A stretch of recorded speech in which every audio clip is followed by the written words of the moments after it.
Well,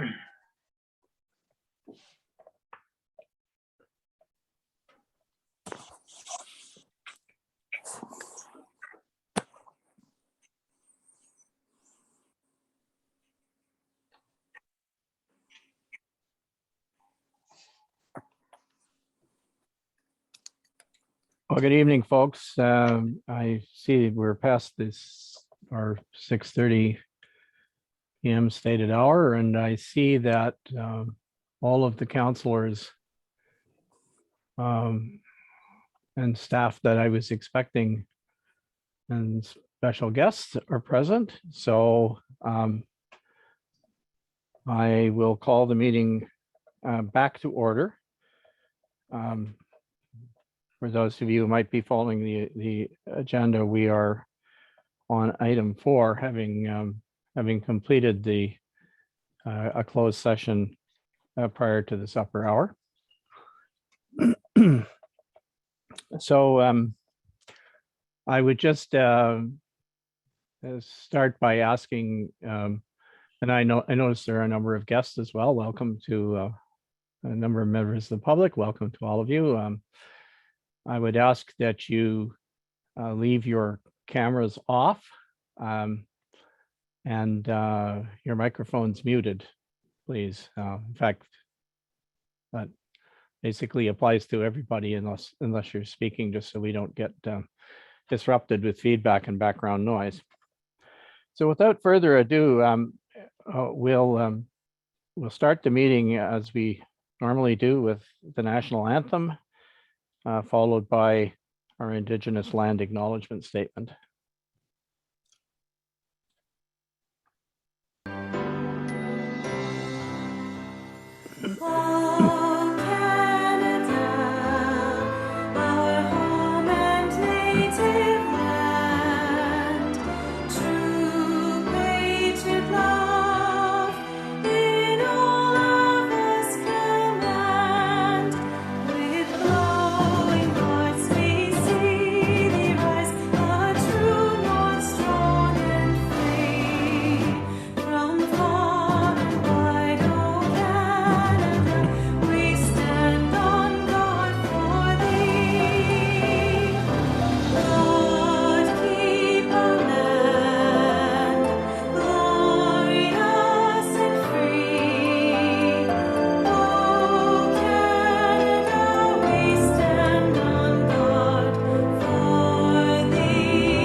The municipality of Whitestone recognizes all of Canada resides on traditional, unceded, and/or treaty lands of the Indigenous people of Turtle Island.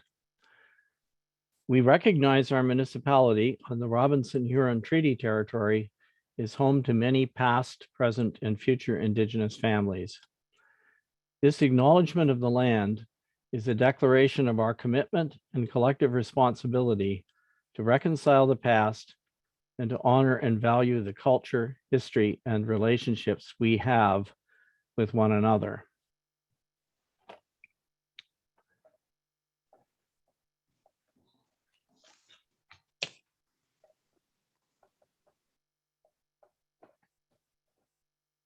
I will now ask councillors if they have any pecuniary interest to disclose.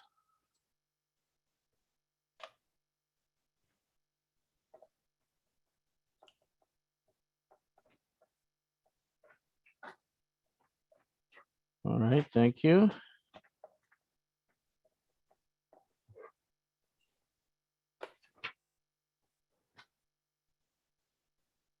Next, can we get a motion, mover and seconder, please, to approve the agenda as circulated? I'll move, Councillor McEwen. Thank you, Councillor McEwen, seconded by. I'll second Councillor Lamb. Thank you, Councillor Lamb. Any discussion?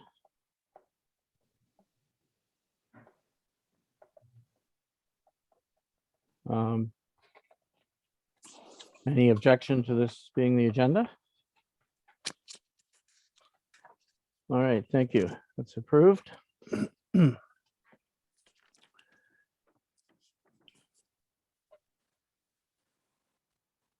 Next on the agenda, we have matters arising from our closed session prior to dinner time.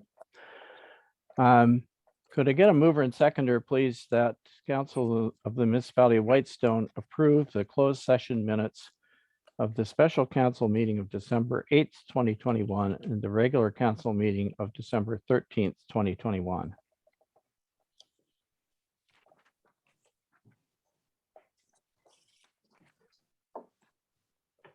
Mover and seconder, please. I'll Make move, that Councilor McEwen. I heard second. Councillor Gorham Matthews first, I think. Am I right?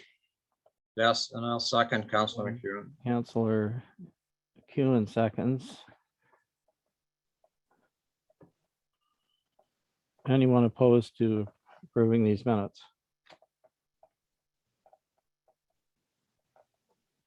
All right, thank you. That resolution is carried. Next on the agenda, we have presentations and delegations. The first one is our presenter is the municipality's integrity commissioner, Harold Elston. Because he is presenting a report that involves me, I am going to, at this point, turn the chair of the meeting over to our deputy mayor, Councillor Gorham Matthews. Thank you, Mr. Mayor. So I'd like to welcome and introduce our Integrity Commissioner, Mr. Harold Elston, to our meeting this evening. He is here to present his findings in the Councillor Lamb versus Mayor Comrie complaint. Mr. Elston will be going over the protocol he expects us to follow as he presents his findings. Please respect his requests. With that, I hand the floor over to Mr. Elston. Thank you. Thank you, Madam Chair, and good evening, Your Worship, members of council. It's good to see everybody. It's been a while since I've been in attendance. So I am here today, as you know, to deliver my report on a complaint I received about Mayor Comrie participating in the discussion about a consent application back on September 21st. And so I know that you were all there and have had a chance to look at my report. I like to just sort of hit the highlights on these reports. I don't intend on reading it back to you. And I'm happy to entertain questions from council, not from the public. I think this is really sort of an exercise of someone delivering a report to council, much the same way as a member of staff might deliver a report to you. So with that bit of an introduction, I'll just start by saying, you know, I think really what the takeaway from this inquiry in my report is that the Municipal Conflict of Interest Act is really quite strict. In law, we talk about strict or even absolute liability offenses. So if you're speeding, you're speeding, and there's no sort of excuse or a way of sort of explaining it. You were speeding and that's the end of it. So in much the same way, the Conflict of Interest Act works as sort of an absolute liability offense. There are exceptions, and you know, generally they try and say there are certain circumstances where either it only makes sense for someone to be able to participate, even though they've got a pecuniary interest, or their interest is the same as everybody else in the municipality, and so it's okay. But aside from those exceptions, it's really quite strict. And I think we all know The Conflict of Interest Act says you disclose the interest, you fill out a form, a declaration that stays on in a record at the municipality.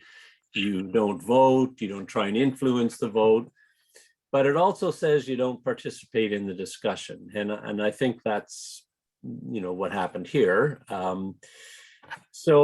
Again, I know you're all familiar with the events. This was a consent application to grant a legal right-of-way to 7 lots. My understanding is the scheme, this plan had been in the works for a number of years, a long time, and they were operating under a bit of a license agreement now. So on the ground, nothing really changed. It was just a conveyance of the ownership, but Mayor Comrie and his wife owned a couple of the lots, and the right-of-way was going to cross over their property. So he had a direct pecuniary interest in this matter. And of course, he acknowledged that and disclosed it and filled out the form. But as you know, as the discussion went on, there was a question, I believe, from the public that probably Mayor Comrie was the best person to answer and give an explanation and some comfort to the person who was asking the question, but the act just doesn't let that happen. And you'll see in my report, I explain, that Mayor Comrie was very forthright with me, gave me a list of reasons why he had done it, and I don't doubt them at all. I think they're all true and valid reasons, but they're not the kind of reason recognized in the Conflict of Interest Act. So at the end of the day, I had to find that there was a breach of the act, and I briefly comment a bit on the code of conduct, which speaks a bit about conflicts of interest, but the main code provision is what they call it influence of office. So sort of improperly, exercising the influence of your office for a private advantage. So, I think it was also a breach of that. So at the end, I concluded that there was a breach of the act and the code, but I've recommended a reprimand. I think that there needs to be an acknowledgement from council that there's a respect for the act, even infractions that are benign and just would seem to be completely harmless, but still at the end of the day it was a breach. So I've recommended a reprimand. As you know, the act allows me to sort of bump it up to a judge. And I think the main reason for that is the Conflict of Interest Act gives the judge much wider powers, much more sort of draconian measures, that including removing the member from his seat. And so I just didn't see this as reaching that sort of level of,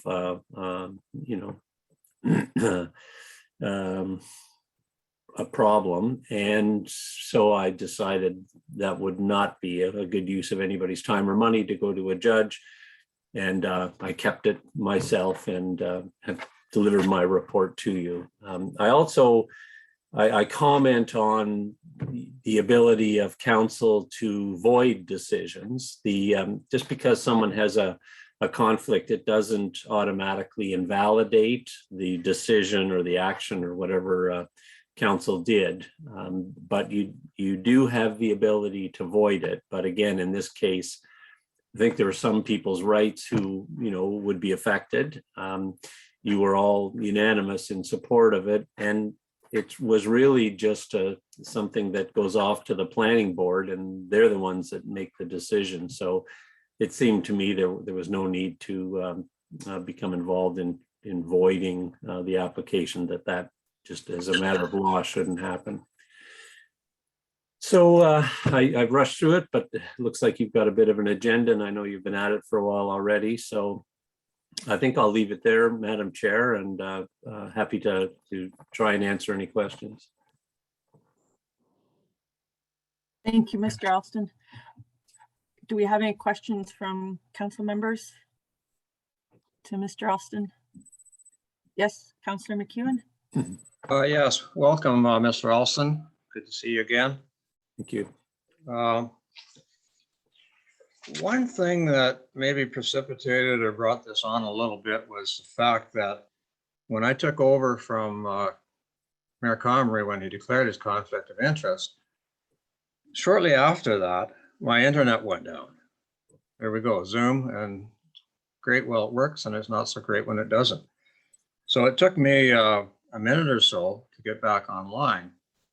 And when I came back online, granted, I'm not sure exactly why, but Councillor Comrie took over and was explaining a few details of historical significance, I guess, on the road, the consent application.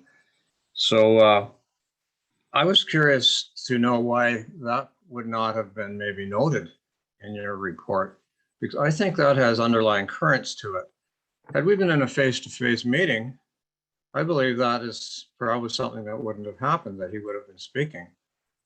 So there are circumstances which were a little bit out of our control there that got him in trouble. Granted, he did declare and he should not have been speaking, but I still believe it was a different situation than a face-to-face. Could you comment on that? Well, through you, Madam Chair, I agree. I think everything we do in this sort of virtual world, it's complicated.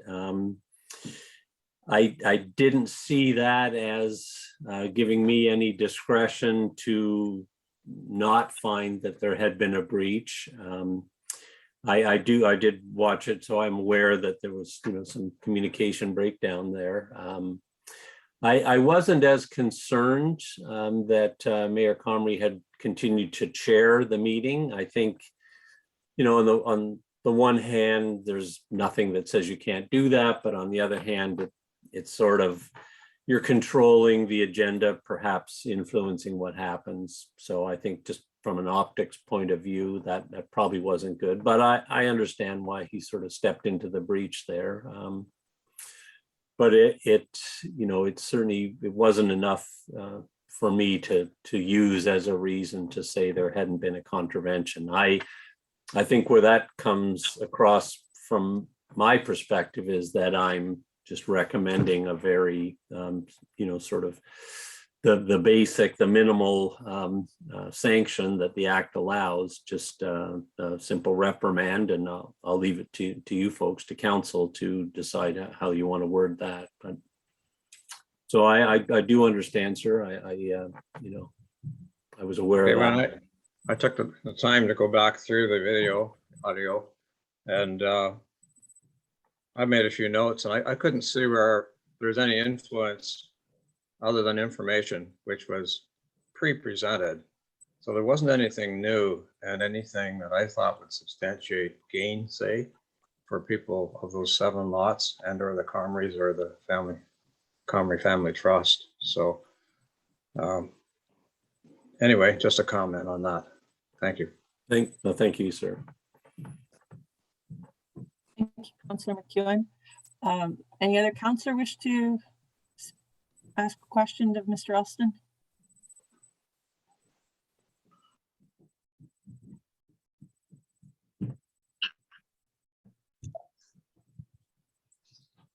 Hello. Yes. Hi. Councillor Lamb? Yeah, is Councillor Wood still on the call? Hello, can anybody hear me? Yes, Okay, his phone sorry, was yeah. showing up. So sorry for interrupting. I've been having some issues with my phone there. Sorry, Deputy Mayor Gordon Matthews. If I could, I'd like to say something. Yes, go ahead. Thank you. First, I'd like to thank Harold for the report. It's pretty thorough. I'm not going to try and drag this out. Everybody is aware of what happened in the meeting. I haven't really spoke to anybody about this. I'm sure Mayor Comrie is aware. We've all read the report. Harold's idea of what we should do for a reprimand for Mayor Comrie, I agree with. I have heard some chatter about, people saying they would like to see Mayor Comrie taken off council. I don't think that is a route that any of us should go or would even consider going. But I do have a motion that I would like to put forward, if now would be the time. Miss Deputy Mayor Gora Matthews, would that be okay? Has everyone had an opportunity to ask their questions of Mr. Alston before we have a motion? I just don't want to dismiss him before we hear a motion. No, I haven't been able to speak, so. This is- Madam Mayor Chair, Comrie, did you want to read your statement prior to a motion? well, I was going to make a short statement, but Well, if hold on, other hold on. councilors want to comment, they can go first. Yes. Okay. This is Councillor Lamb. I'd like to make a couple of comments. First of all, it's mentioned in the report about how everyone was unanimously in support that night and everyone heard everything. I'd like to point out, as I've pointed out, obviously, I think to Harold also, I was not in attendance that night. So I didn't support any motion because I wasn't there. So I want the record to kind of reflect that. I made the complaint to the Integrity Commissioner based on several telephone calls that I got after the meeting, starting the next morning from concerned ratepayers and others that had been part or had heard of this thing. So that's what precipitated my complaint to the Integrity Commissioner. So again, I wanted to kind of clear that up. I can understand this whole thing. I can understand the decision. I don't think, as the Integrity Commissioner says, that he doesn't have a lot of wiggle room here. There is a clear violation. His report says it was a blatant violation. I have no idea what the motivation of the mayor was. It's not me to guess.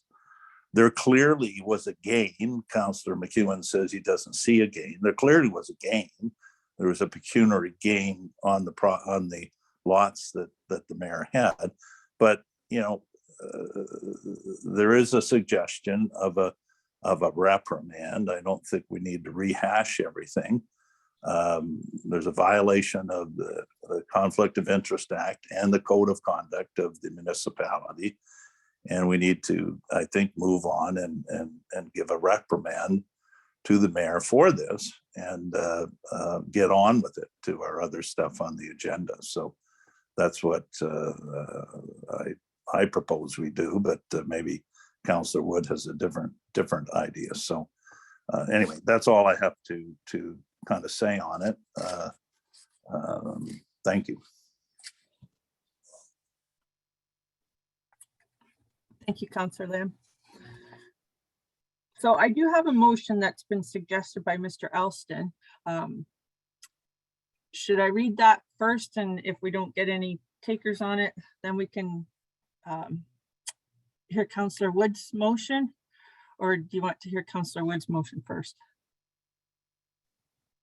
I'll read what Mr. Alston has suggested and see if anyone will make a motion for it. So it says, Madam Chair, if you don't, Sorry. Madam Chair, this is Michelle Henry. Could I suggest you read the motion to accept the report for information? Okay, that's the part I was going to read. Oh, okay, my apologies. Yeah. There was two parts. Okay, thank you. Okay, so that the Council of the Municipality of Whitestone hereby receives the report from Harold Elston, Integrity Commissioner, dated January 11th, 2022, on the matter of Councillor Lamb versus Mayor Comrie for information. So we can do that in two parts then you're suggesting. Can I get a motion to accept this report?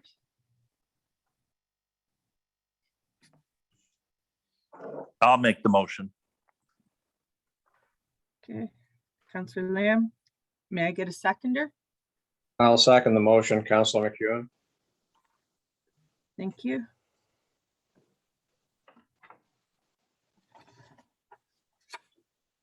So I'll read the second part of the motion. If we don't get someone to move it, then by all means, we can hear Councillor Wood's suggestion that the Council of the Municipality of Whitestone reprimands Mayor Comrie for his contravention of the Municipal Conflict of Interest Act and the Code of Conduct by participating in the discussion concerning the granting of access rights to properties on Redgate Lane when Mayor Comrie had a pecuniary interest in the matter.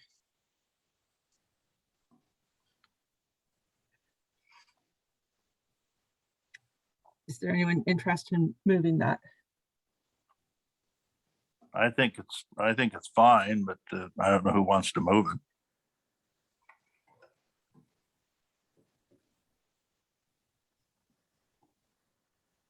I'll move. Councillor Woods. Okay. Seconder? I'll second Councillor Lamb. Okay, discussion? If I could, Madam Deputy Mayor, Please. Councillor Woods. That's Go ahead, pretty Councillor much. Woods. Thank you. The motion that I had was very, very similar. Except I didn't do it as a two-parter. It would have been all one. I think it's a fitting motion.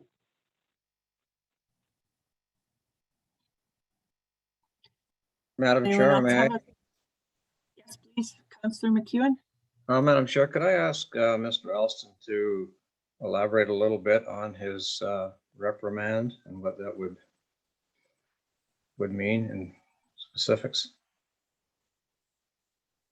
Yes, thank you. Through you, Madam Chair. I often struggle with reprimand. I mean, is it enough to just say we reprimand you, or does there need to be some further embellishment of that? I think a reprimand is just as it sounds. It's a sort of a scolding. It's an acknowledgement that you've done wrong, and we are disappointed. We're as a council, we have a lot of course, respect for the Conflict of Interest Act and the Code of Conduct. So, there's a number of different ways it can be expressed, but I think just the simple words that council, by reprimanding Mayor Comrie for breaching the act and the code, sends the message that you don't condone this, and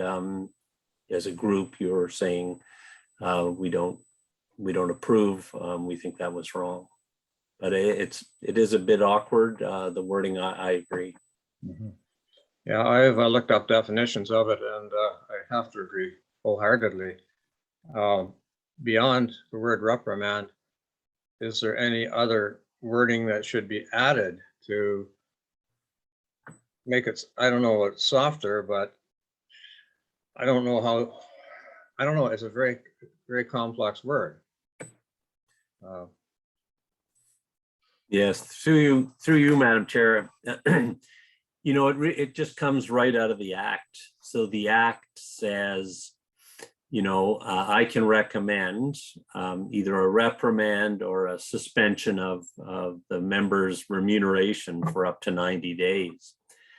But the courts have looked at this and they've said, well, you can't create an offense and you can't impose fines or punish people but there are other things that you can do. And sometimes just requesting an apology it just seems to make more sense. It's something that everybody can kind of understand. It lets, brings a little better closure to it. So that's something that, you could consider, that something to the effect of, council reprimands the member and, would be grateful for an apology. And I think that's a very good way of sort of wrapping it up, having some closure and able to move on. Thank you. I appreciate that. That's what I was leading into was an apology to community and council. If that were added as the reprimand, in essence, or part of the resolution, then I could go for that.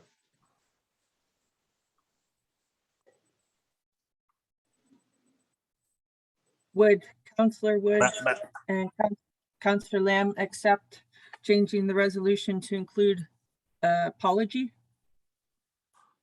Yeah, Councillor Lamb, as far as I'm concerned, if you put at the end of it reprimands the mayor and requests an apology to council and to the community, I don't mind adding that if I think that was the suggestion. And then that would be up and then that would be up to the mayor to either give or not give that apology. It wouldn't change the reprimand. It would still be a reprimand, but if that satisfies Councillor McEwen, then I'll be glad to add that in. From my perspective, I don't know about Councillor Woods. Councillor Woods, you made the motion, you moved it. Are you okay with adding that portion that Councillor McEwen has suggested? I would be okay with that. I'm staring at my notes here that I wrote, and it's pretty much word for word what I have written out, was asking for an apology at the end of reprimand. So I'd be okay with that, Madam Chair. Thank you. So I wonder, Madam Chair, if you could read the full motion again, please, and then we could vote on it. And then I would suggest if Councillor Mayor Comrie wants to say anything after that, after we voted, that would be an appropriate time for him to speak. Okay, so what we have written now is that the Council of the Municipality of Whitestone reprimands Mayor Comrie and requests an apology to council and the community for his contravention of the Municipal Conflict of Interest Act and the Code of Conduct by participating in the discussion concerning the granting of access rights to properties on Redgate Lane when Mayor Comrie had a pecuniary interest in the matter. Good. Madam Clerk, do you want to record the vote?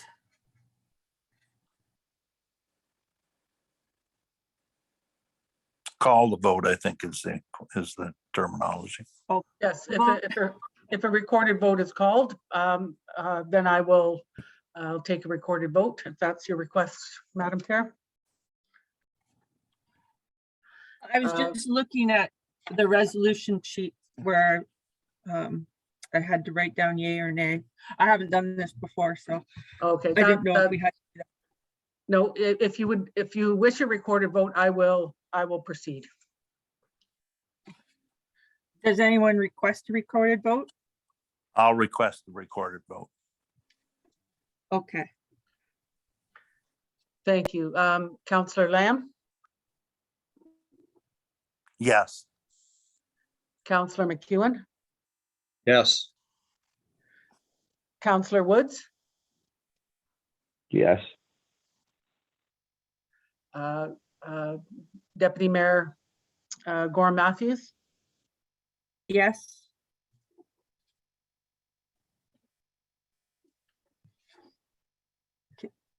Thank you, Madam Clerk. thank you. That motion is carried. Thank you very much. I'll now ask Mayor Comrie if he'd like to speak before we move on from this item.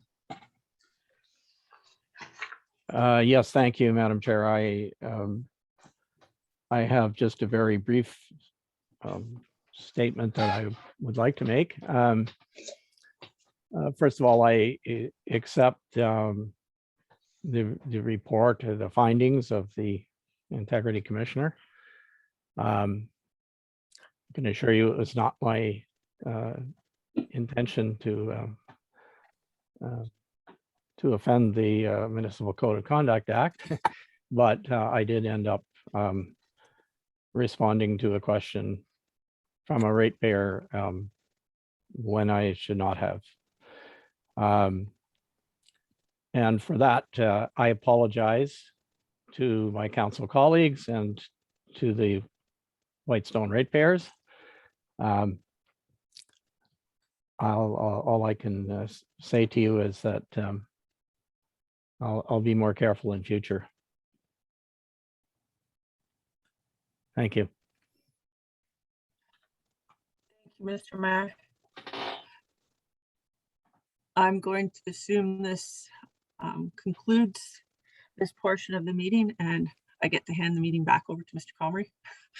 Well, excuse me, Yes, Councillor Woods, before we carry on, could I ask a question, Madam Deputy Mayor? yes, please. Actually, a question and a statement. One, I would like to thank Mayor Comrie for his apology. I don't think for a minute that Mayor Comrie had any real ill intentions. He just wanted to clarify what was happening during that meeting, and I completely understand that. I'm wondering how everybody feels, or how Mayor Comrie would feel about having an actual written apology, and we post it somewhere. I think it might go a long way in the community. Would that be something that we could do, or anybody would agree to?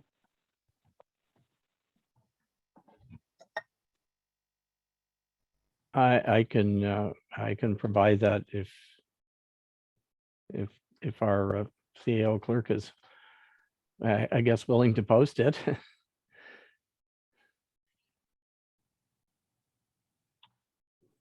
Mr. Mayor, can I comment? Go ahead.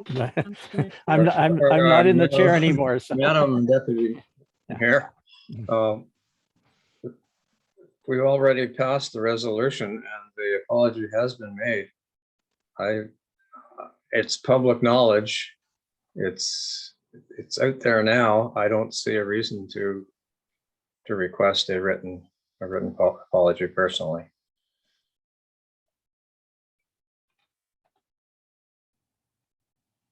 Perhaps we could just put a copy of it in our minutes, Mm-hmm. and then it's part of the record. Well, we also put out council highlights, so I'll leave that up to the, I'll leave that up to the CAO. That could, you know, the motion and the apology could form part of the council highlights that are put out each week. Right? If we're going to be transparent, and if we're going to communicate to our ratepayers, then that would be a really good thing to do. I agree, and I think it would go a long way to healing some mistrust about transparency and such within council and to the public. So I'm Thank sure our clerk is making note of this. I am, Madam Chair. Yes, thank you. Great. Would that satisfy you, Councillor Woods? Absolutely. I think it would go a long way in the community, and I know George is totally sincere when he apologizes. So I'd just like to say thank you. Thank you, Councillor Woods.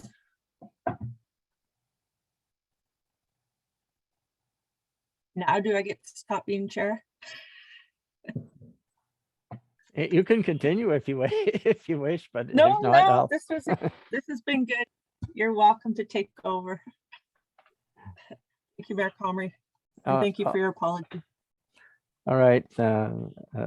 Thank you, Beth and council. Our next presenters are from the Rotary Club of West Perry Sound. And I believe that we have with us, I'm just looking at the list. Yes, Cheryl Ward, Phil Young, and Dave Brunton, who have come to share with us some of the good work that they're doing. And so I would like to welcome you to the council meeting. And I don't know who's going to go first, but feel free to turn on your cameras, folks, and your microphones. Whoever's going to go ahead, and we'll hear what you have to say. Thank you very much, Mayor Comrie. We do have a PowerPoint presentation that if I could open that up and be allowed to share that with all. I'll ask our host, can you facilitate, can you allow David to share a screen? Yes, I will do that. One moment, please. Thank you. Okay, you should be able to share your screen. Okay, can everybody see my screen now? We Also, cannot. David, Michelle, my camera won't turn on. It says that the host has to enable us to turn our cameras on. Oh, okay. It doesn't, yeah, okay. Oh, share screen. There we are. There. Sorry. Okay. There we are. Can everybody see the bright yellow screen now? I'm sorry? It's there. Okay, that's super. Well, that's great. Well, thank you, Mayor Comrie. And to start us off, I'd like to introduce our current president, Phil Youngs. Gosh. Okay, can everybody hear me? Can you hear me? Yep, we can hear you, Phil. Okay, thank you very much. Good evening, your worship, councilors and staff. I'm Phil Youngs, president of the Rotary Club of Perry Sound. With me tonight's vice president and chair of our three-pitch core committee, Dave Brunton. Also President Cheryl Ward. She's a former president and a key core committee Rotarian. We represent our 38 local members and the many, many friends of Rotary that reside in our district. We thank you for your past support and for this opportunity to speak with you about the sponsorship opportunities available in support of Rotary's second annual three-pitch fundraising tournament, formerly known as the RACH. And this is in support of cancer care in our West Perry Sound Health Center, and also the many other beneficiaries that we support. Our goal is to raise $70,000, COVID permitting. Take it away, Dave. Well, thank you, President Phil. So yeah, a brief summary looking back at 2019, it seems so long ago. That was our very first opportunity to host the three-pitch, formerly known as the RACH, which ran for 15 years and is considered an annual event by many, many people, families and friends gathering on Father's Day weekend at Kinsman Park, playing a little bit of three-pitch baseball, having some fun and trying to raise some money for our local health center and all of the Rotary beneficiaries. The very first year and the only year, we suffered monsoon rains and winds never seen before in the previous 15 years that it was known as the RACH. But the players didn't dampen their spirits. They rallied on and played ball, as you can see. Some people even used illegal equipment, like Dr. Irish there on the left-hand side. However, we allowed that. So there was lots of things to do. Part of the whole purpose of the RACH tournament, which is now the Rotary Three Strikes Against Cancer, was to have a family fun weekend, and it starts with the fish fry, as you can see there, and lots of good food and lots of good fun to have. With the rain and the weather that we suffered in our first and only year that we've done it so far, we were extremely pleased to have donated items from Ace Rentals and George Rentals to help players dry out. So there was all kinds of heaters and everything we needed. But the one thing that never got down were the spirits of everybody that was there. They all had a great time, as you can see from the happy faces there.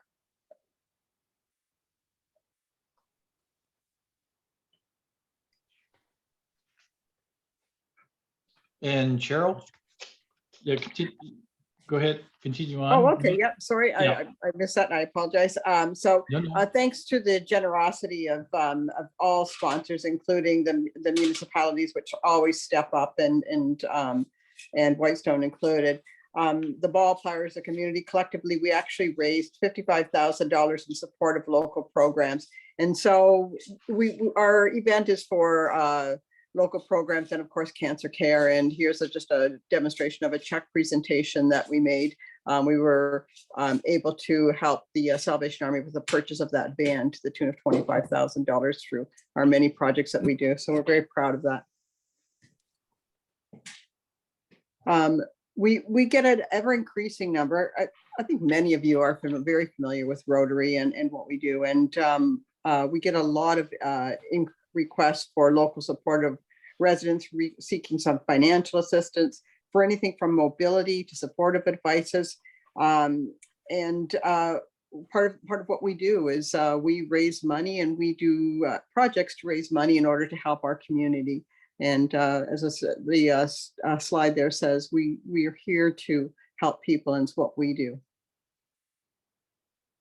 Recently, or every year, and I don't even know how many years we've been doing this, we do the Christmas hamper. So you'll have seen a lot of press this past Christmas where we provide funding and raise funding in order to work with the Salvation Army to create hampers for 100+ families. Tremendous success in this effort. Again, this is our community that all steps up and contributes the funds to help us build this.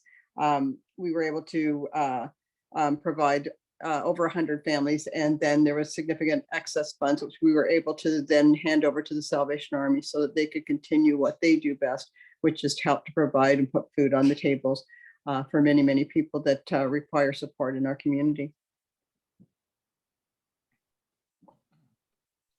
The Rotary Clubs is surely thanks everyone for their support during the first annual 3-pitch. And as you can tell by the smiling faces in the photo, how proud everyone was after all the hard work and the support from the communities. We were able to offer support of $20,000 directly towards cancer care, bypassing all the red tape, you might say, overhead, and directly towards the foundation and directly towards a piece of equipment, which was key and vital in storing your biopsies, which would last for 25 years, preserve them for 25 years, which could compare the two, the original and how it's progressed for better diagnosis when it comes to treating cancer. Thanks, Dave. Like so many other activities, our event has been postponed for the past 2 years due to COVID. We're excited to be bringing it back in 2022, and we're keeping our fingers crossed that things stabilize and we'll be able to do that.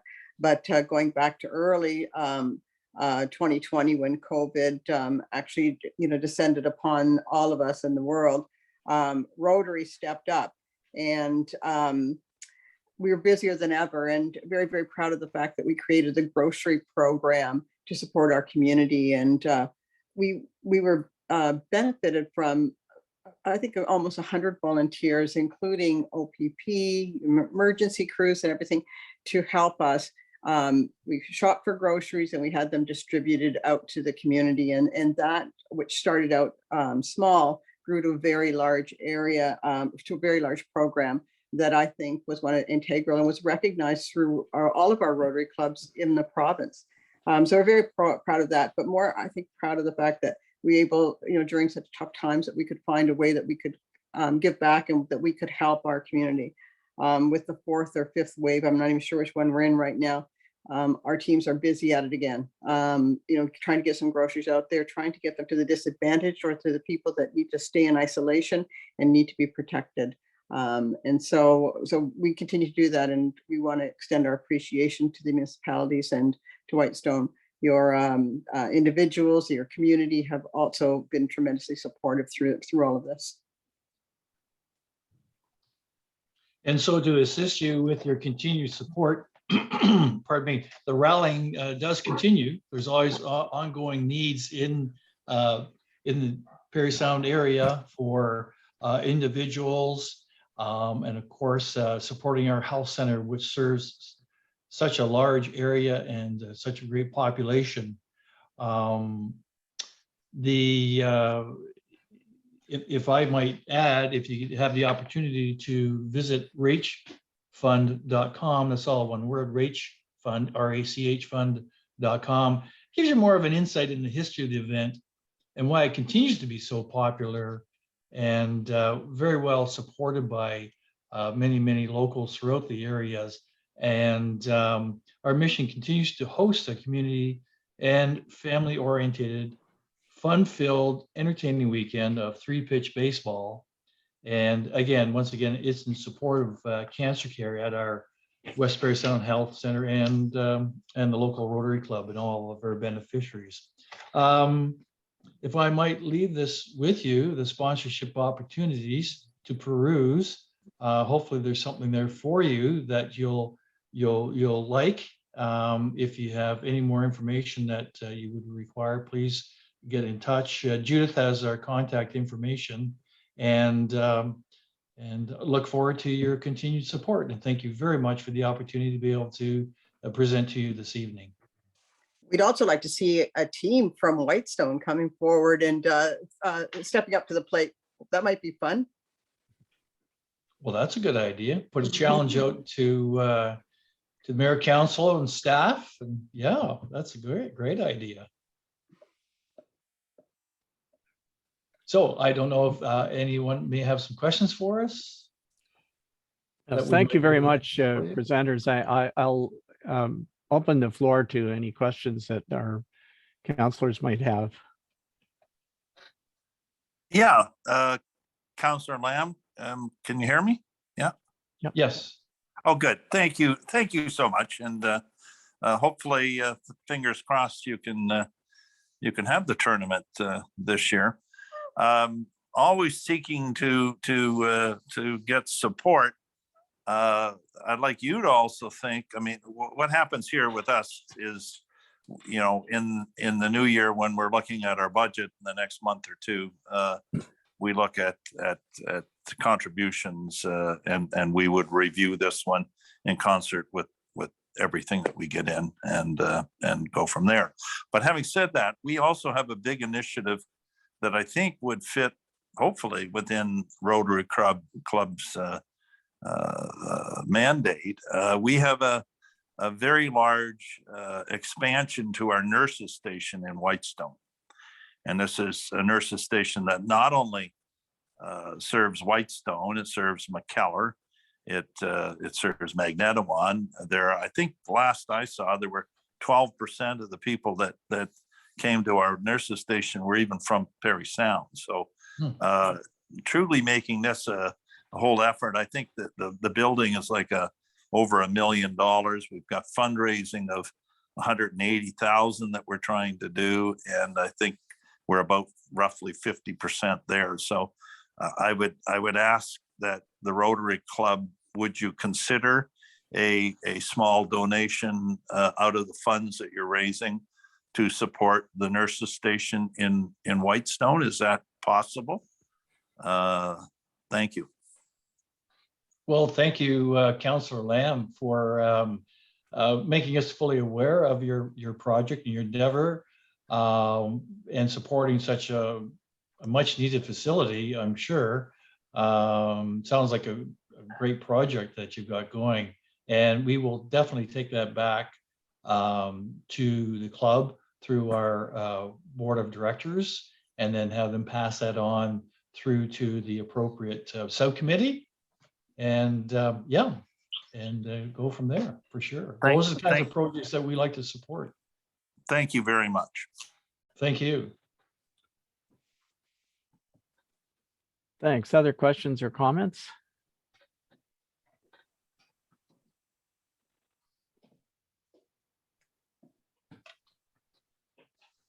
Anybody?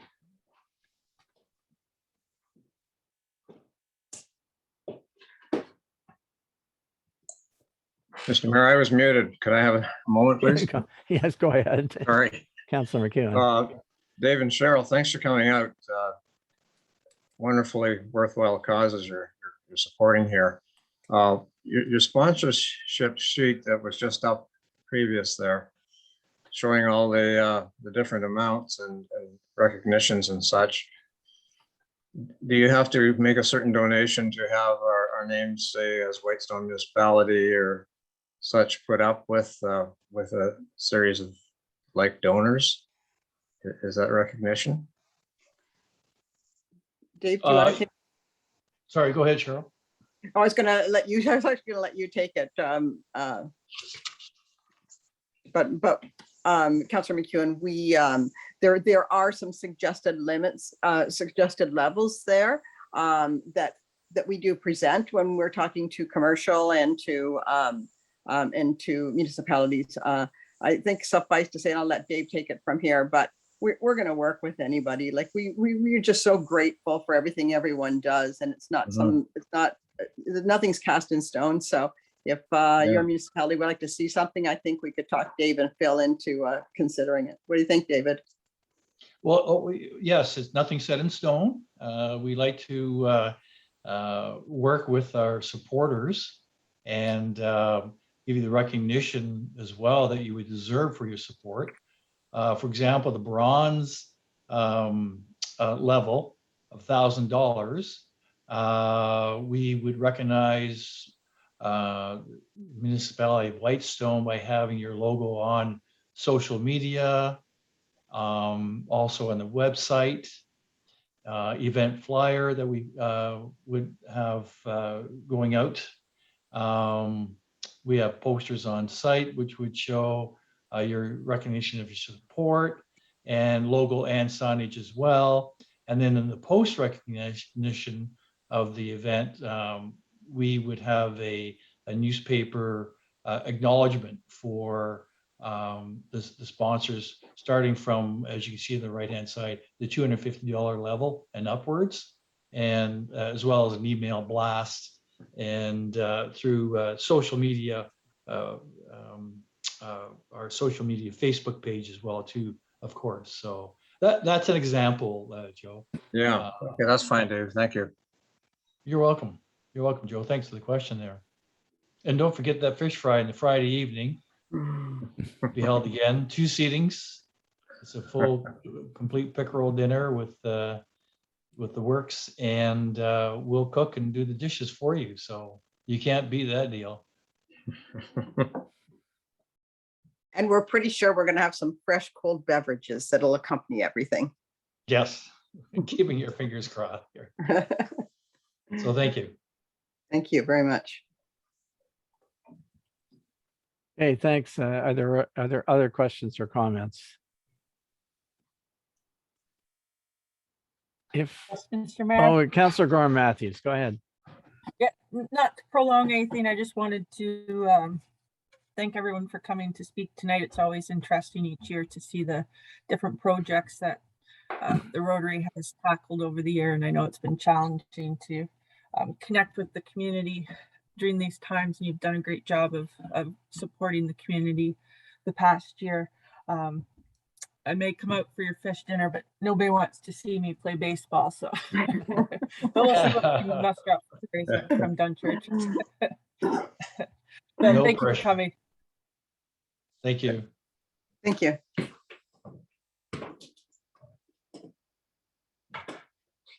Okay, well, thanks. If there is, if there's nothing further, I do want to again thank our presenters and both for coming tonight and for the good work that you do. I know that some of our residents here in Whitestone have benefited from your programs, things like the groceries and so on,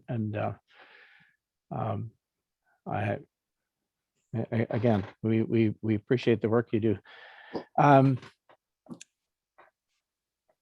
going to ask if I could get a motion, if I could get a mover and seconder for the following, that the Council of the Municipality of Whitestone hereby receives the presentation from Rotary Club of West Parry Sound and thanks the presenters for their attendance at this council meeting. Would somebody like to move and second that, please? I'll move, Councilor Woods. Woods. I heard Councillor Woods first, and I think Councillor McEwen seconded. Is that okay? That's fine, thank you. And I'm sure everyone's in agreement with that. So I thank you again, folks. Thank you. Thank You're welcome to Thank you, stay. Mayor. You're welcome to stay if you wish, but we understand if you if you have other things that you want to do. Thank you, and Thanks so our much. appreciation to Mayor and Council for all that you do. And it's clear on the amount of items that go on your agendas, right through to trying to work through COVID the same as we have. Thank you very much for what you do for our community. We appreciate it. Thank you. Okay. That will say good night. Good night. So we don't have any planning items or public meeting items, having done that last night in a separate session. So that brings us to item 10, which is our consent agenda. I'll ask for a mover and seconder for the following, that the Council of the Municipality of Whitestone hereby approves the council minutes. And those are the minutes, by the way, for December 8th and December 13th. And receives for information all other items contained in the consent agenda dated January 18th, 2022. Mover and seconder, please. I'll move that. I'll second, Councillor Lamb. Okay, I guess Councillor Gorman Matthews is first and Councillor Lamb. Very close second.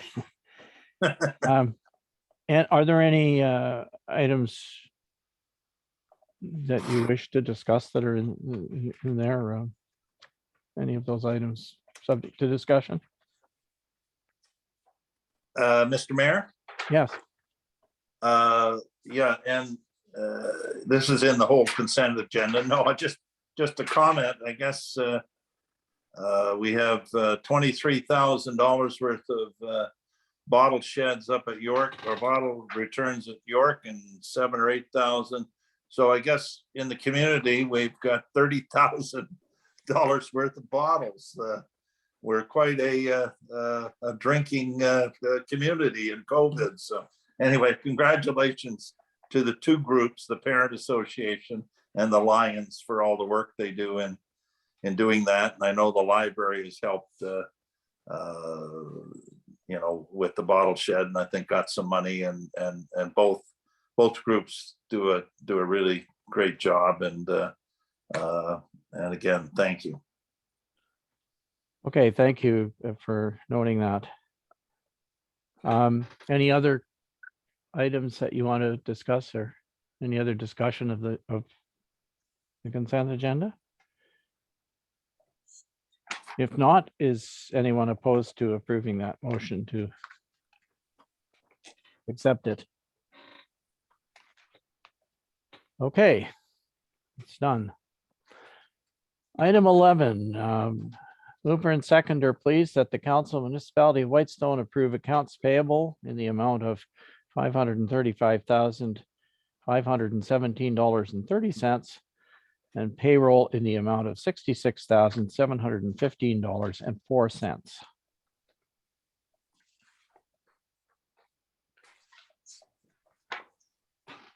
I'll move, Mr. Mayor. Councilor McEwen. Thank you, Councillor McEwen. Who will second? I'll second Councillor Woods. Councillor Woods, thank you. Any discussion about the payables? Questions or comments?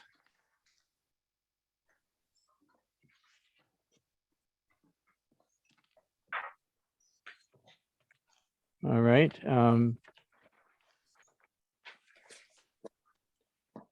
Madam CAO, would you like to call the roll for this one, please? I will. Thank you, Mr. Mayor. Councillor Gore Matthews, Yes. Councillor Lamb, Yes. Councillor McEwen, Yes. Councillor Woods, Yes. and Mayor Comrie. Yes. Thank you. That motion is carried. All right, that brings us to item 12. We have a couple of staff reports. And the first one is a presentation entitled 2021 in Year in Review. Could I get a mover and seconder, please, that we receive this report for information? I'll make the motion, Councillor Lamb. Thank you, Councillor Lamb, seconded by, I'll second Councillor Woods. thanks, Councillor Woods. And at this point, I will ask our CAO clerk if she would like to introduce this, since it is essentially her work product, and I thought it was myself. I thought it was a good story. It's something that we've said in the past that we would try to do, is just go back and take a look at what all did we accomplish in the preceding year. So, Michelle, do you want to? I will. Thank you, Mr. Mayor. The idea for a year in review report came to me last year around this time, but the amount of time it takes to put something like this together, I realized I needed to start in November. So I started about mid-December, and I won't go through page by page because I'm sure you've had a chance to read it, or I hope you have. And what I said in the introduction is the municipality has much to be proud of. And as I went through and looked at each department or division or service that gets delivered, more and more got added. More ideas came to me with the help of staff, and the final result is in front of you. And I hope this becomes an annual event where the municipality can share with their constituents, and staff can share with council all of the work that's done. And much is done behind the scenes. As you know, people see the roads being plowed and they maybe attend a council meeting, but there's a lot that happens that people don't know about. So that was the intent of this report, and I hope you enjoyed it. I'd like to, we're going to post it on our social media channels, and it'll be on Facebook tomorrow, and it'll be in our e-news at the end of the week. And we'll put it on our website and find a way that we can have the community understand and see what the Council of the Municipality of Whitestone has done over this past year in spite of COVID. Thank you, Mr. Mayor. Thank you, Madam CAO. Are there any questions or comments from councillors about this one? I see Councillor Gorham Matthews' hand is up. Yes, I just wanted to thank our CAO clerk for putting this all together. I thought it was a great report. You know, there's been lots of ups and downs with COVID and everything else in the community, and I just thought it brought everything together and really highlights all the hard work that goes on behind the scenes with our staff and whatnot for actually bringing projects and ideas to fruition. So, you know, I thought it was great that you got this together, and for it to continue, I think it's a great summary of what's gone on for the year. So thank you for your efforts in that. Thank you. Councilor Mayor. Go ahead, Councillor McKinnon. Yeah, I echo Councillor Graham Matthews. It's an excellent report, Michelle. I'm sure you put a lot of time into it. It covers grants and everything from our wellness center supports through to electronic signs and work on broadband, Indigenous awareness, and you mentioned the Senior of the Year and the Order of the Municipality of Whitestone. You've covered a heck of a lot of territory and it's very much appreciated. I think it's a very nice little year's review. Thank you. Any other questions or comments? Councillor Lamb. Go ahead, Councillor Lamb. Yeah, thank you. Sorry for my voice here. I called Michelle today and I said, of my 14 plus years on council, this is one of the best reports that I've seen. And she should be very, very proud of her efforts in this area. I'm sure that council probably recognizes that in many municipalities to put a report together such as this would cost us many thousands of dollars in consultant fees, because it is that high level of an excellent report, and I truly mean it. And I guess I had some suggestions of things that I would do to change it a bit, but since I guess it's going up on Facebook and everything in the morning, I don't know whether that's even possible to talk about. But if so, I'd like to. But it can certainly go up the way it is, I guess. But again, a very excellent program and report. I guess I'm always looking for ways to communicate to our electorate. And I think this thing sure as heck beats any February newsletter where we want to tell people about stuff they've been told 14 times. So I guess my request would be that why don't we use this and double-side it? And why don't we send this report to every ratepayer in Whitestone? If we're going to send out a newsletter, we're going to incur postage anyway. But I think that there's no better way than to communicate what we've done over the last year or so and our successes than this. And I think, although there may be a few people say, "Oh, that's a waste of money," I think the vast majority of taxpayers would enjoy getting this and reading it. So I guess those are my comments. But is the document, Madam CAO, so finalized that we couldn't make minor changes to it, or not? I guess is my second question. So thank you. I'm open to suggestions. Okay, do you want me to call you in the morning or go through them tonight? I'll leave that to the chair of the meeting. Sorry, I guess I didn't understand what the intent was. You are suggesting changes to the document, or is you simply suggesting that it be reformatted in some way so that it can be mailed out to people? I was suggesting some changes, and for instance, with respect to the nurses station, some stuff is in there, but now that I think of it, there may be some stuff that hasn't been approved or announced or whatever, and maybe that's why it's not in there.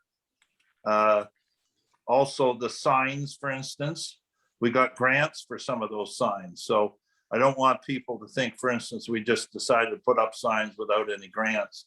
We had, for instance, the sign at the library was fully paid for practically by a grant that we received. So there were just minor changes like that I'd make in the document itself that I can certainly talk to the CAO about. And maybe that's they're not changing the format or anything like that. But I don't know, whatever is best. Well, feel free to, I would say, feel free to communicate those comments. I don't know. You want me to do As it? I said at the beginning, it was largely her work product, and I mean, I did see a draft of it, but I think it's you know, if there are extra things that could be put in, I guess that's always Okay, you want me helpful to do note. that? The only comment I would make is that you'll appreciate that because of the format that it's in, there's a relatively limited amount of space to put detail. And I know that there was in drafting it, Michelle, I think, found that in many cases she had more than would fit on the page. So, but anyway, I certainly would encourage counselors who have suggestions about it to communicate them to her. Mr. Mayor, just a comment. Yeah, go ahead. It's an excellent report. I think that's what it is just a review of the year of the highlights. We try to get into a lot of detail on it, and I don't know, she's already spent a heck of a lot of time on it, I'm sure. Something to think of moving forward, but to do a mail out would be an astronomical amount of a mailing expense. But certainly the website is being published there, and if there are some minor alterations to it without doing a lot of work on it, I could see that. But I'd really hate to put her behind the 8 ball in terms of revamping the whole thing and trying to do a whole production on getting it out from Not a suggesting that. media point of view. Thanks. Okay, thanks. Any other comments about this particular Mr. Mayor, item? if I could. Yes, Councillor Woods. Thanks, Mr. Mayor. Well, reading this report to me was a pleasure. In all honesty, there's a lot of fantastic things that has happened in this community in the past year, even with everything we're going through with COVID lockdowns and whatnot. You know, we're, for, you know, the most part, everyone really working together and coming together as a community. And this report, to me, lays out just how fantastic this community is. And I would like to personally thank Michelle and any staff members that worked on this for an amazing job. I'll just leave it at that with my greatest of thanks. Thank you. Okay, if there's nothing further, I see that we did have a motion on the floor to receive this presentation for information. We didn't vote on it. Can I assume that from the comments that everyone is in favor of receiving it now that we've received it? Okay, thank you.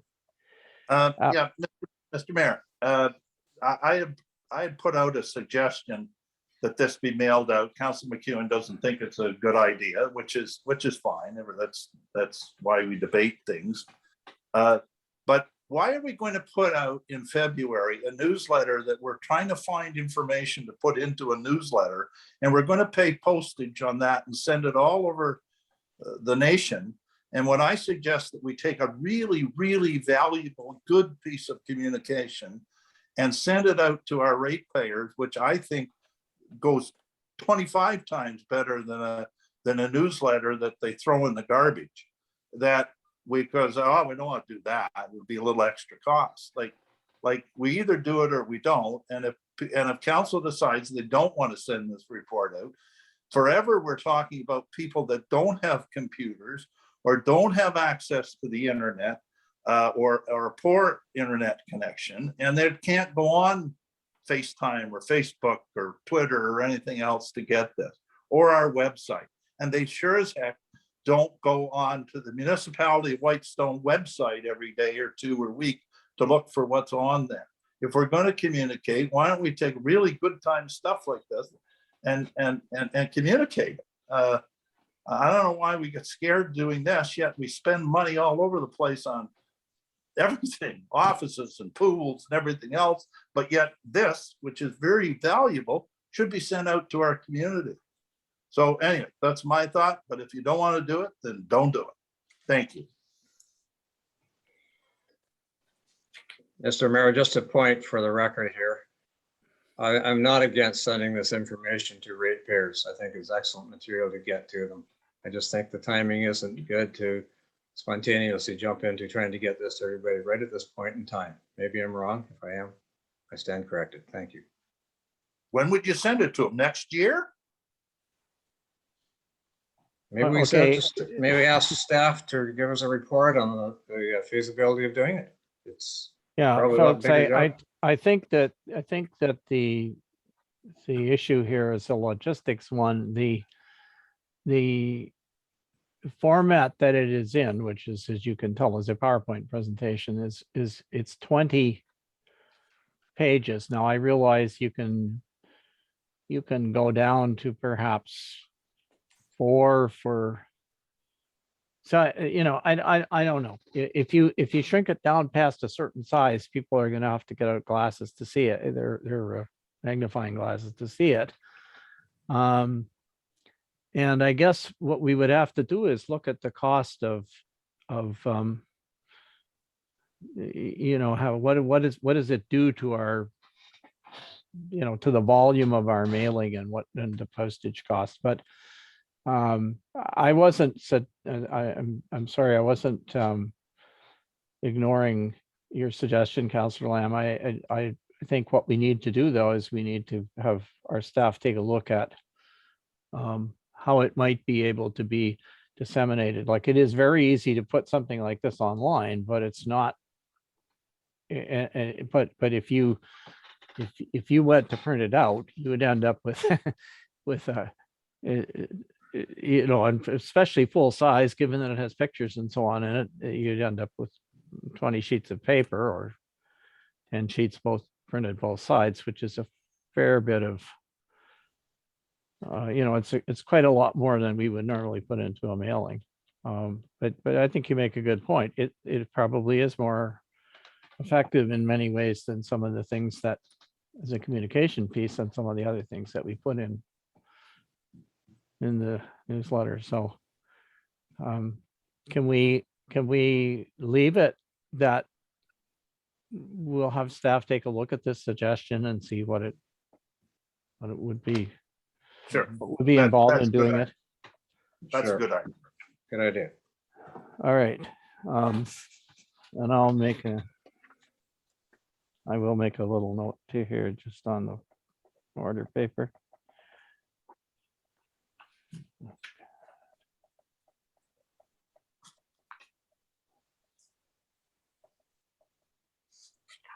Okay, sorry, I'm just making a little note here on the.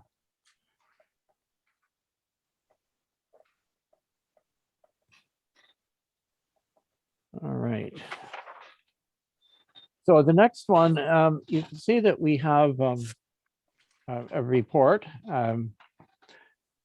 another, if you like, statistical report from 2021 from our Fire and Rescue Service. And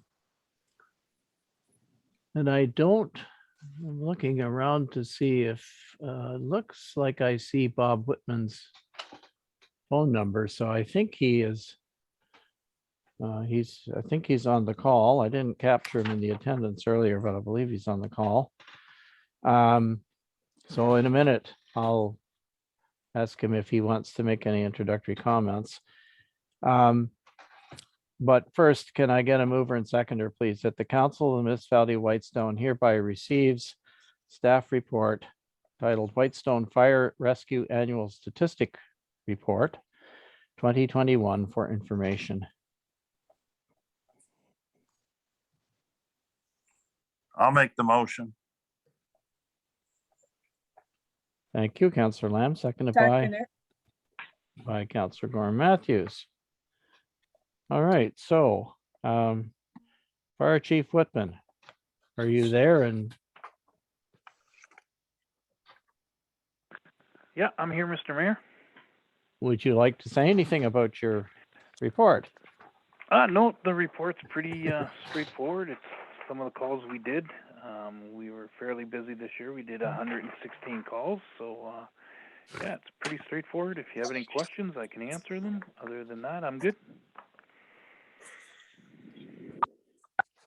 So you say 116.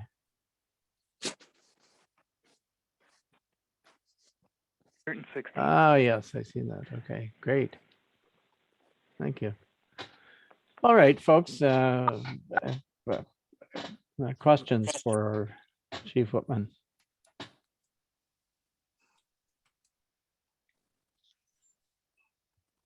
Mr. Mayor, just a quick comment. Certainly to commend these folks for their fire and rescue efforts. The department certainly covers the whole municipality and a great variety of things, from the most serious to like such as a drowning to serious accidents and fires and miscellaneous stuff, including brush fires, ATVs, and attempted suicide, the drug-related things, the motor vehicle again, air ambulance.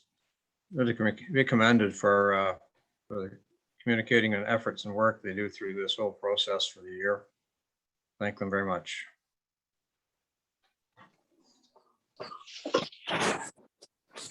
Councillor Lamb? Nope, sorry. Oh, sorry, I saw your square light up on the screen here. Oh, sorry, no. Councillor, are there any other questions? Mr. Mayor, if I could. Councillor Yes, Woods. Councillor Woods. Just a comment to Bob. Bob, I'd like you to pass on my thanks to everybody on your crew for all the hard work that you guys do. You know, you come out in all sorts of weather. You know, regardless of how you might be feeling or how your day went, you always show up to help people. And I just want you all to know that you are truly valuable and truly appreciated in this community. Thank you very much. Thank you, Councillor Woods. I'll pass that on. Thank you, Councillor McEwen. Okay, anything else?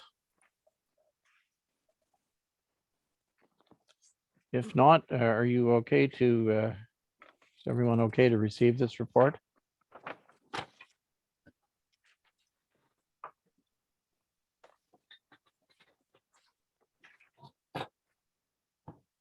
All right.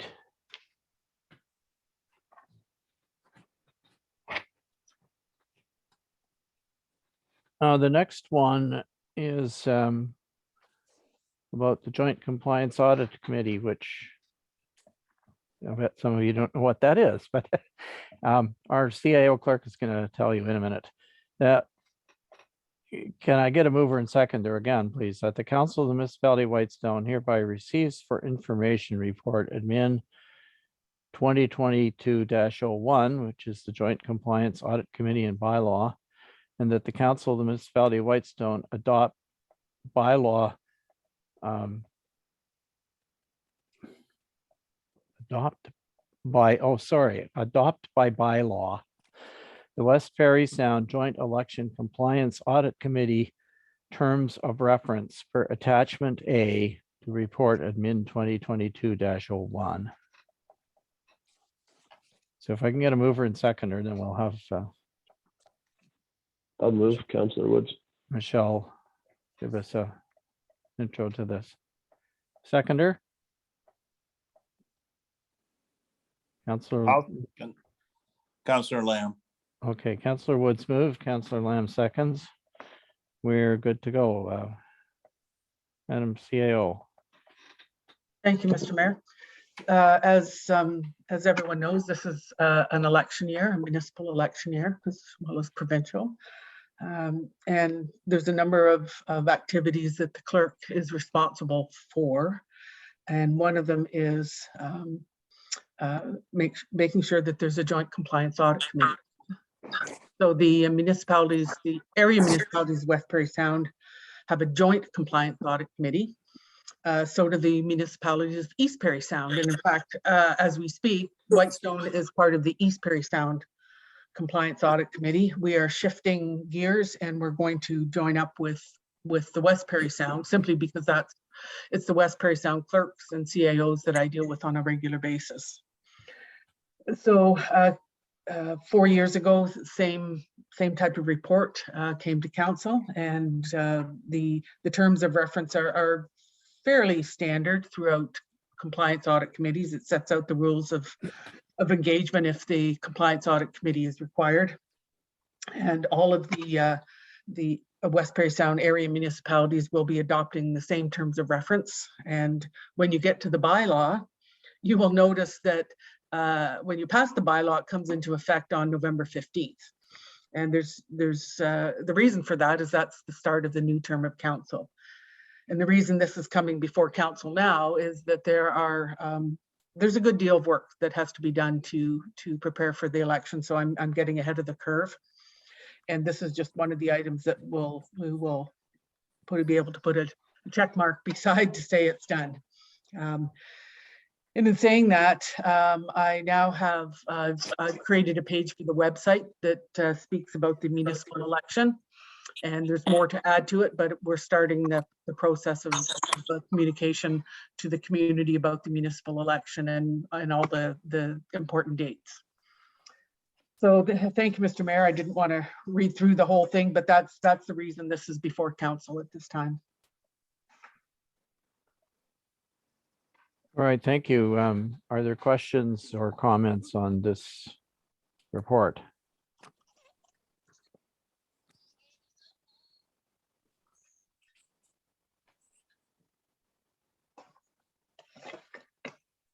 Okay, doesn't sound like there are.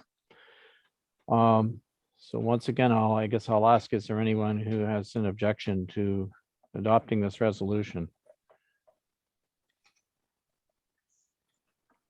All right, thank you. We will come back to the bylaw in a few minutes. When you see references to bylaws, they'll be coming shortly. 12.4, the accountability, transparency, and openness policy. I would like to ask for a mover and seconder for the following: that the Council of the Municipality of Whitestone does hereby receive for information report admin 2022-02 accountability, transparency, and openness policy, and that the Council of the Municipality of Whitestone adopts by bylaw the accountability, transparency, and openness policy per attachment A to report admin 2022-02. Mover and seconder? I'll move. Councillor Woods. Thank you, Councillor Woods, seconded by I'll second Councillor McEwen. thank you, Councillor McEwen.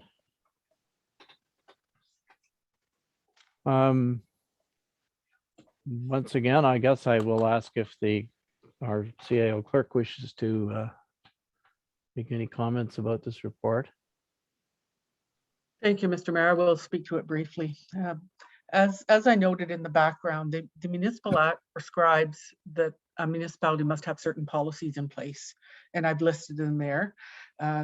Whitestone has all of those policies in place with the exception of two, one of them being the one before you, which is the accountability, transparency, and openness policy. And the last one is the delegation of powers and duties policy, which is both of these have been on my list for some time now. And so you're seeing one before you now. And I'm thinking around Q2, you'll see the delegation of powers and duties policy. Other municipalities have those kinds of policies, but they're throughout various policies as opposed to collectively in one. But that's, as I said, that's something I'm working on. The intent of this policy really, when I started writing it or looking what other municipalities do, is really it states what Whitestone already does. The basic things, like we post the agendas on the website. We make agendas available to people who don't have access to the website. From a financial perspective, we have auditors and we post information again on the website. It really states what the policy states what Whitestone already does. I didn't find anything in any policies that I looked at with other municipalities that Whitestone doesn't do already. So it really sits there as a reminder that we need to be transparent to the people that that live here in Whitestone and pay taxes and support the council of the municipality of Whitestone. And so that's the intent of the policy. And I think it's laid out nicely, and it's reasonably brief, but it fulfills all the requirements of what this policy should say to the community. Thank you, Mr. Mayor. Okay, thanks. Are there questions or comments on this particular policy? Or on the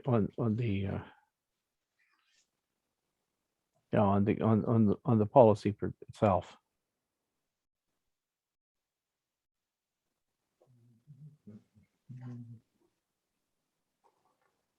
So does that mean that you are all okay with it? I'm okay with it. No objections to us adopting this policy? No. I'm good with it. All right, thank you. I'm not looking for trouble. I just want to make sure I'm not rushing you all over something. That then brings us to 12.5, which is use of corporate resources for election purposes policy. Mover and seconder, please, that the Council of the Municipality of Whitestone does hereby receive for information report admin 2022-03, use of corporate resources for election purposes policy, and that the Council of the Municipality of Whitestone adopt by bylaw the use of corporate resources for election purposes policy as per attachment A to report admin 2022-03. Who would like to move that one? I'll move it. Councillor Lamb, thank you. Seconded by I'll second. Councilor McEwen. all right. Once again, Madam CAO Clerk. Thank you, Mr. Mayor. And once again, this is a reminder that we're moving into an election year. And this is one of the pieces of the puzzle that I felt should be in place. And as you can see, there's reference to the Election Act. And it states the obvious, actually. It's like an insurance policy, and I don't think anything in the policy would surprise anyone.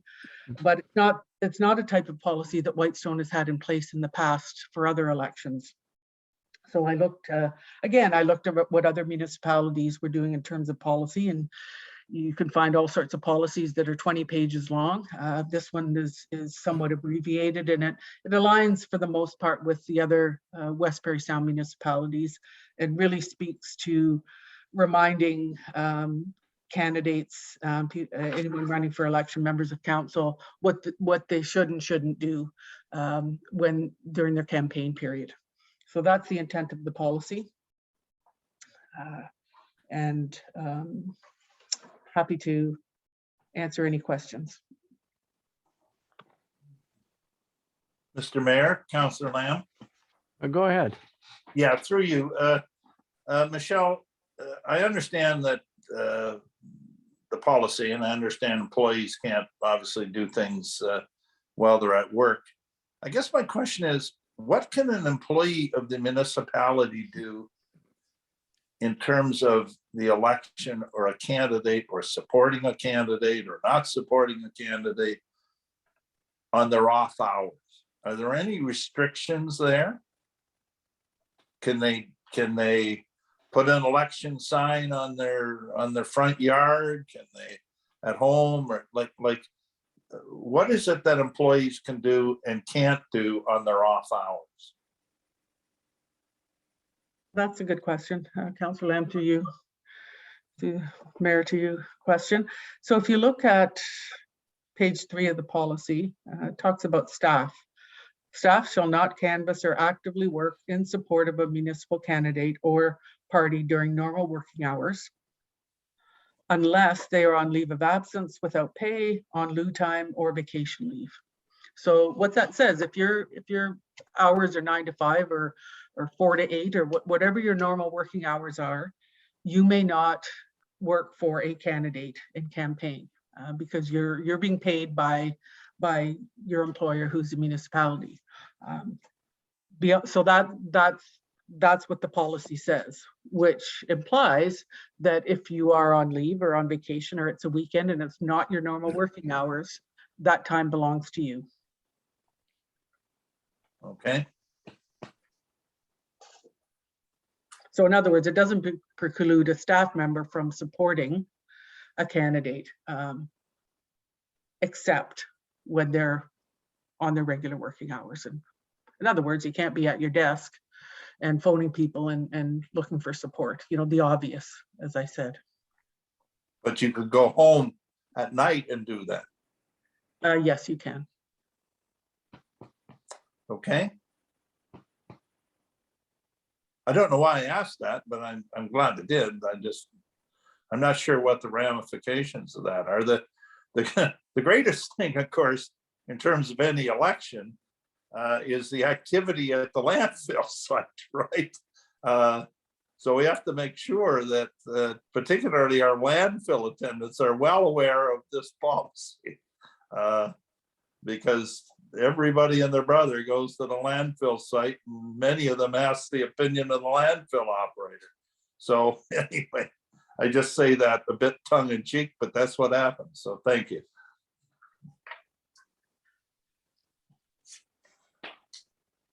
So I did have a comment, I guess, about,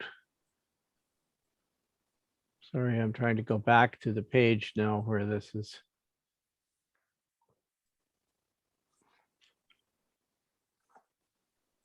And I'm just looking at the report itself. Under analysis, it says no candidate shall undertake campaign-related activities on municipal property, which is a fairly standard thing. But I would point out to you that in the past, when we've had, and maybe when it comes time for this election, we will still be in the current situation, and a meeting of this kind would not take place. But as many of you will recall, it's been a habit to have an all candidates meeting in the municipals that is usually organized by the Whitestone Conservation Association, as it happens, and it's held in the community center, which is on municipal property. So, and candidates are invited to speak and hand out their literature and do other such things. So I think that particular one needs to be modified. I guess I'd have to look at the exact wording in the policy, which I haven't got down to yet, but I think the except as permitted in the policy should be there, and the policy should set it should have some sort of an exception for that. Otherwise it's a contravention. If I may, Mr. Mayor, if you look at 5.7, it says candidates may not use municipal provided facilities owned or leased by the municipality for election related purposes, unless rented in accordance with the municipality's rental procedures or as a private rental. The only exception is an all candidates meeting organized by a group persons between nomination day and election day.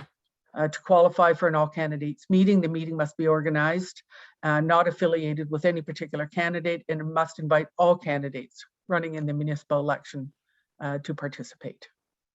Okay, thank you. Sorry. I hope that covers it. Yeah, Yes, it's does. a little It bit does. it's buried. Perhaps you didn't notice it. No, I didn't. I guess I saw the sort of blanket restriction, but that's fine. That covers it. It's what's in the policy that really matters. Okay, thank you for that. Are there other questions or comments about this policy?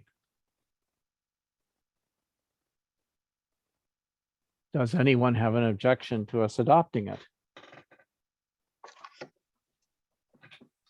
Okay, hearing no objection. Well, I was going to say it's now the law, but it will be in a few minutes when we get to the bylaw. 12.6, a staff memo and communication strategy update. Could I get a mover and seconder that Council of the Municipality of Whitestone does hereby receive the staff memo and communication strategy update for information?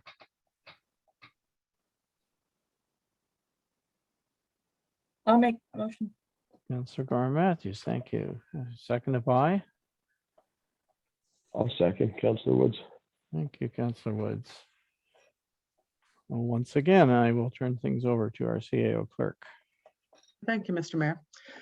Council, I hope recognizes the communication strategy. This was presented to council in July of 2020. And we have been slowly working through the recommendations that were made by the consultant. And to illustrate to council what's been done since the policy was approved, I created an additional column to the policy. I created an additional column to the right. And so everything in red is what sort of is a reaction to the recommendations within the policy. And you'll notice some things are complete, some things are ongoing. Some items I've noted as a 2022 initiative. The first one is the communications policy, which badly needs to be updated. And there's other things that are just to be determined. And some of it is just based on the availability of myself. I'm the CAO clerk and communications person at this point in time. So this was really not intended to be a lengthy discussion with council, but I just wanted to let you know what's happened since 2002, since July 2020, when the policy was adopted by council. A lot's been done, and I believe communications have improved greatly for Whitestone, and there's a lot more to do yet. So that's my report, Mr. Mayor. All right, thank you very much. And I would note that we have received from the number of ratepayers comments about improved communication. So I think you're on the right track. Again, questions or comments on this report? Yes, Mayor? Yes, Councillor Gorham Matthews.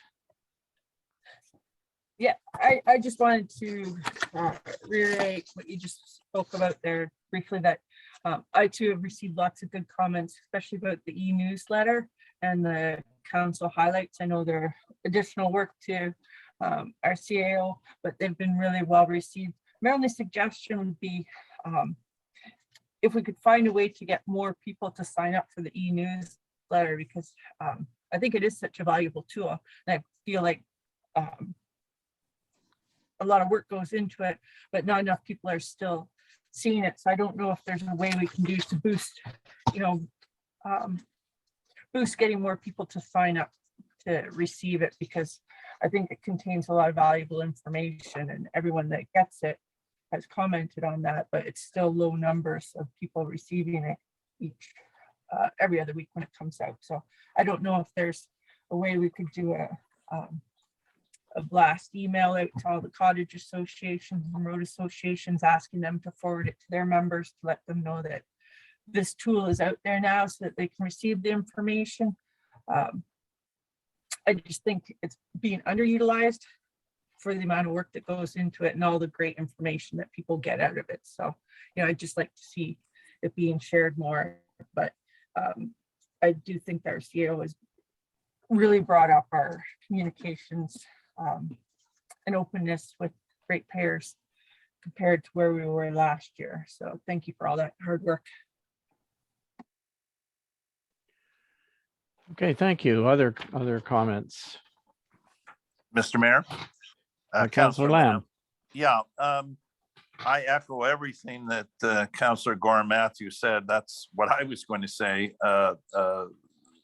And so I don't have anything really to add, other than the key, as she mentions, is to up the amount of emails that we have in terms of communication. Obviously, you can instantaneously communicate what you want by the push of a button if you've got someone's permission to send it to them by email. And I don't know, we have, of course, I think there's only 300 or 400 names, I think the CAO told me over the last couple of days on that email list. So there's a lot of room to add more names. I don't know whether it's possible, for instance, the library has quite a few email addresses that they use in terms of their communication.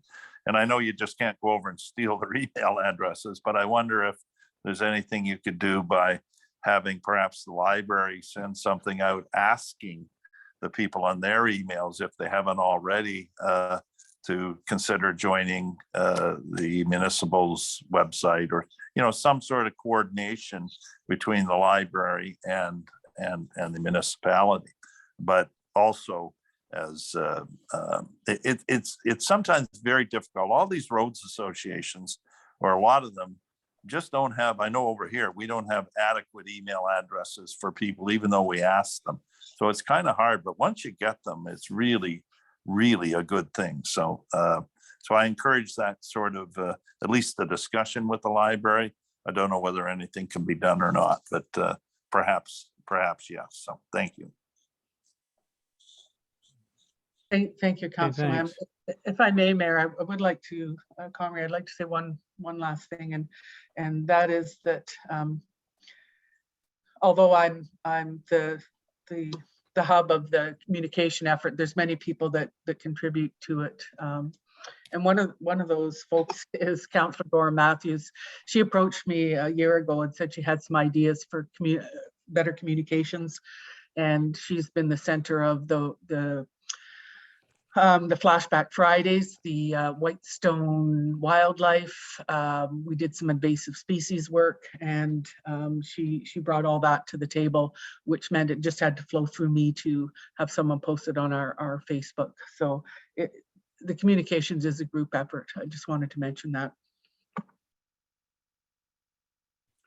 Okay, thank you. Are there other comments about this update?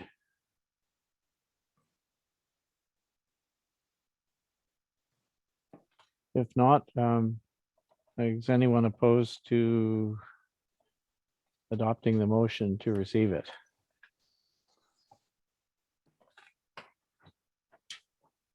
Okay, I hear none, so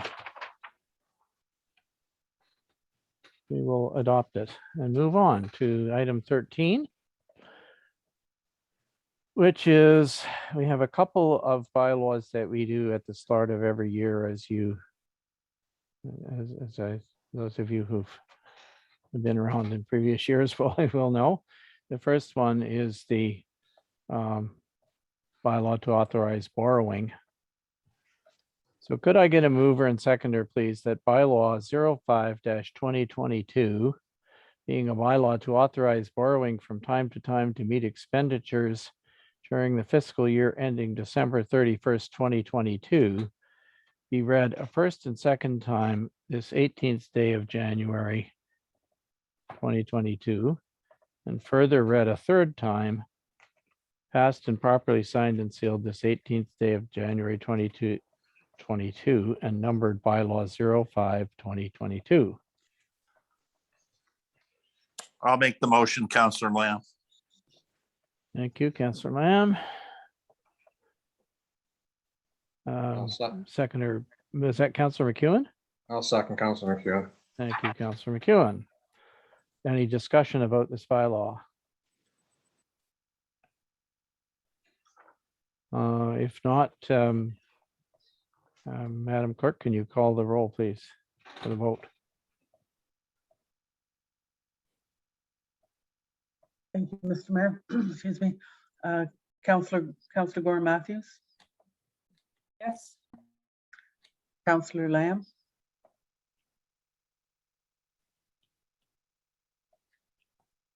You're muted, Councillor Lamb.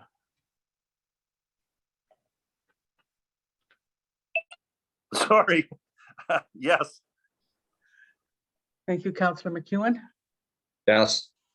Councillor Woods. Yes. And Mayor Comrie. Yes. Thank you. That motion is carried. Thank you very much. Next one, 13.2 is a bylaw to level certain interim rates, taxes, and charges for the year 2022. Can I get a mover and seconder, please? That bylaw 06/2022 being a bylaw to levy certain interim rates, taxes, and charges for the year 2022 be read a first and second time this 18th day of January 2022, and further read a third time, passed and properly signed and sealed this 18th day of January 2022, and numbered bylaw 06/2022. I'll move, Councillor Woods. Thank you, Councillor Wood, seconded by I'll second. Councillor Gore Matthews. Thank you. Any questions or comments on this one?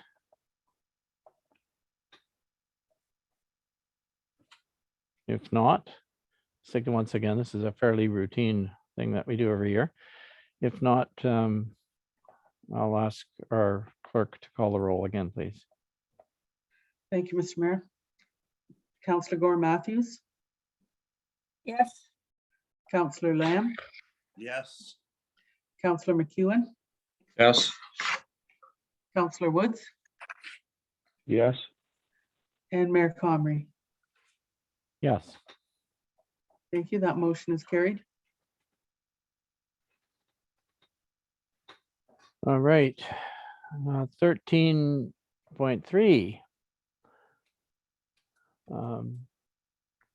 I get a mover and seconder, please. That bylaw 07/2022 being a bylaw to set tax ratios for municipal purposes in 2022 be read a first and second time this 18th day of January 2022, and further read a third time, passed and properly sealed,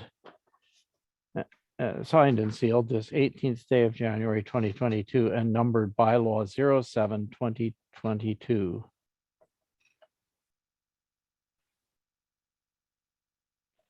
I'll move, move, Councillor Councillor McEwen. Woods.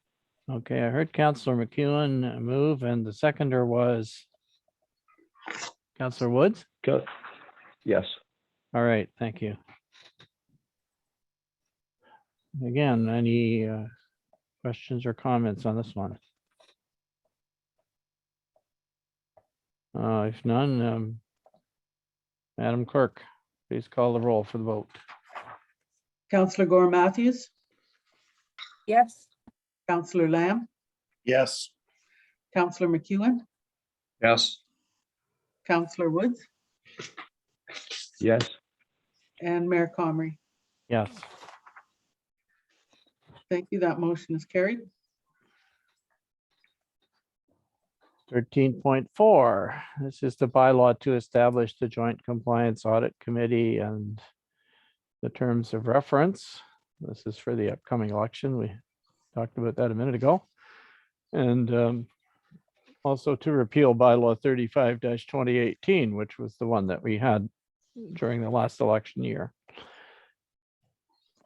The motion is that bylaw 08/2022 being a bylaw to establish a joint compliance audit committee and to establish terms of reference be read a first and second time this 18th day of January 2022, and further read a third time, passed and properly signed and sealed this 18th day of January 2022, and numbered bylaw 08/2022. Mover and seconder, please. I'll move it, Councillor Lamb. Thank you, Councillor Lamb, seconded by I'll second, I'll Councillor second. Woods. Okay, I got Councillor Woods. Thank you. Questions, comments?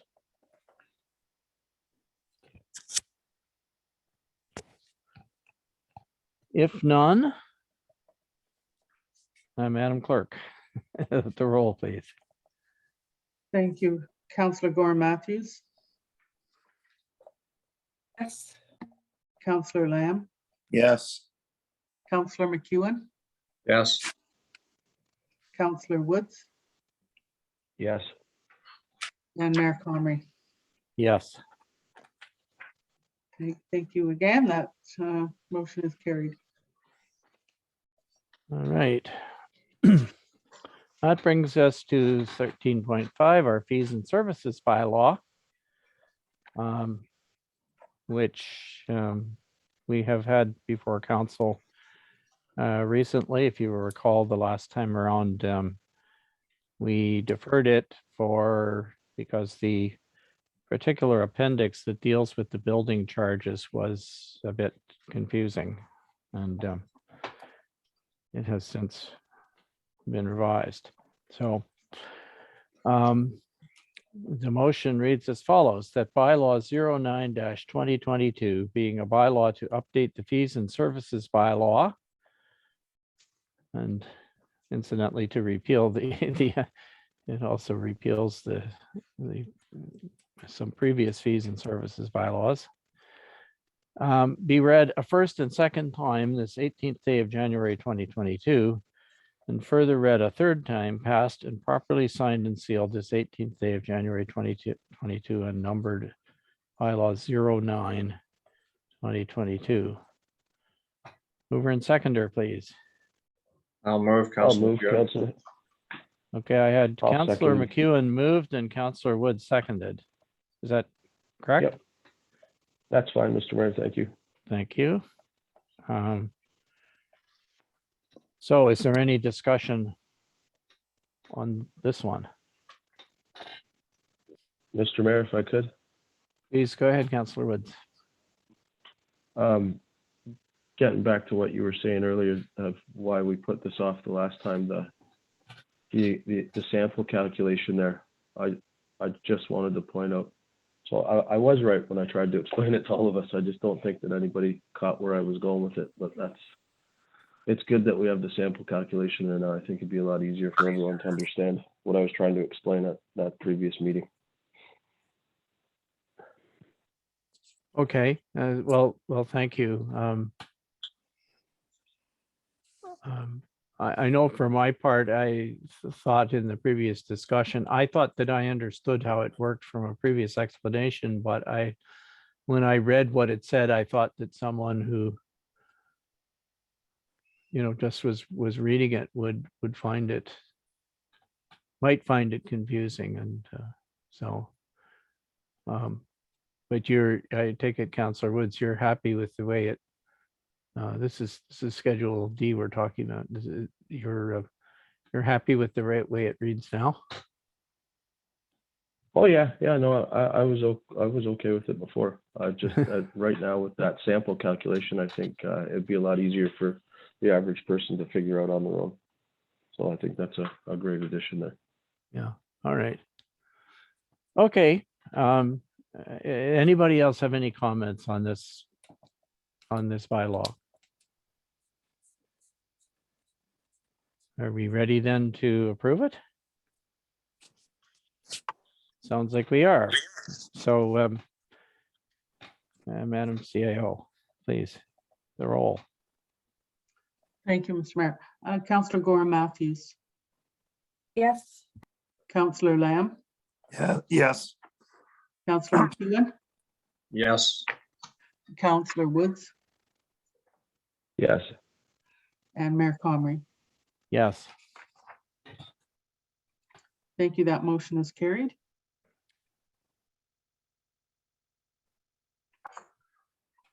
All right, the next one, bylaw to appoint a bylaw enforcement officer and repeal bylaw 11-2019.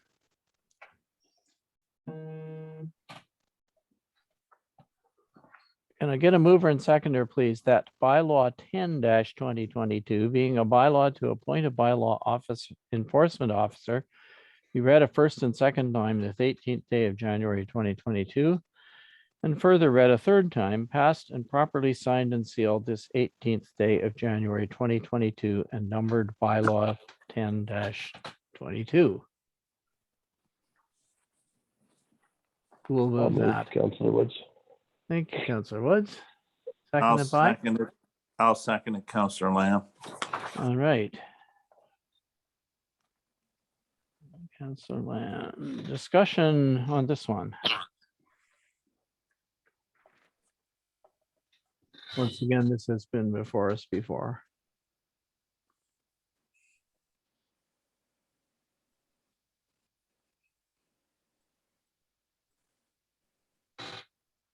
Okay, sounds like everyone is happy with it. Madam CAO, the roll, please. Thank you. Councillor Gore Matthews, Yes. Councillor Lamb, Yes. Councillor McEwen, Yes. Councillor Woods, Yes. and Mayor Comrie. Yes. Thank you. That motion is carried. All right. Thank you. Next is the accountability, transparency, and openness policy that we agreed to a minute ago. The motion is that bylaw 11-2022, being a bylaw to establish an accountability, transparency, and openness policy, be read a first and second time this 18th day of January 2022, and further read a third time, passed and properly signed and sealed this 18th day of January 2022, and numbered bylaw 11-2022. Mover and seconder, please. I'll move, Councillor. I heard Councillor McEwen move and Councillor Gore Matthews second. Is that correct? Yes.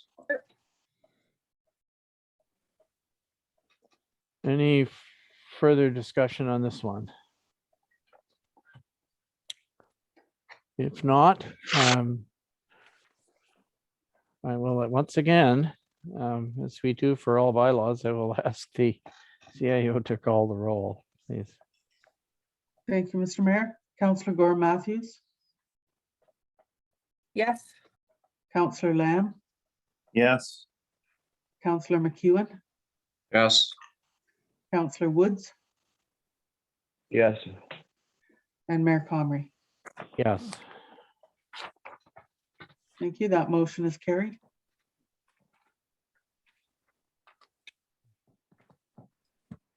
All right, we are almost there at the end of our bylaws. This one, 13.8, is the bylaw for the use of the corporate resources for election purposes. Motion is that bylaw 12-22, being a bylaw to establish the use of corporate resources for election purposes policy, be read a first and second time this 18th day of January 2022, and further read a third time, passed and properly signed and sealed this 18th day of January 2022, and numbered bylaw 12-2022. Mover and seconder, please. I'll move it. Councillor Lamb. Thank you. Seconded by. I'll second Councillor Councillor McEwen. Woods. Okay, I think I heard Councillor McEwen this time. And is there any further discussion on this item? Okay, Madam CAO, once again. Thank you, Councillor Gore Matthews, Yes. Councillor Lamb, Yes. Councillor McEwen, Yes. Councillor Wood, Yes. Mayor Comrie. Yes.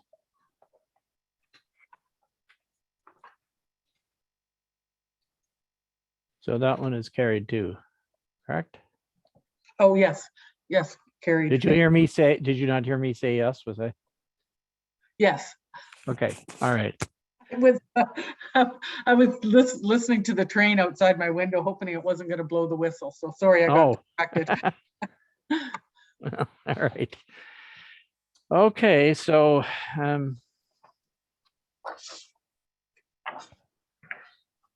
we're making slow but steady progress here, and I apologize to everybody for having this having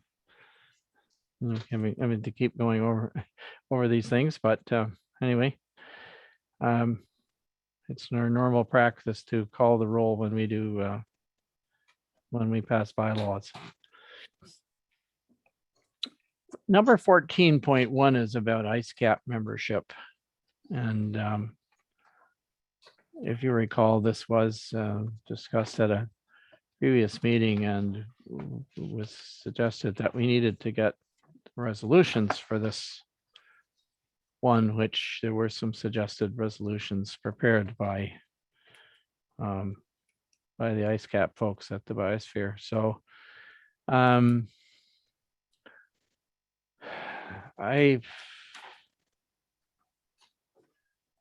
this is a very long list of whereases. Would it be all right if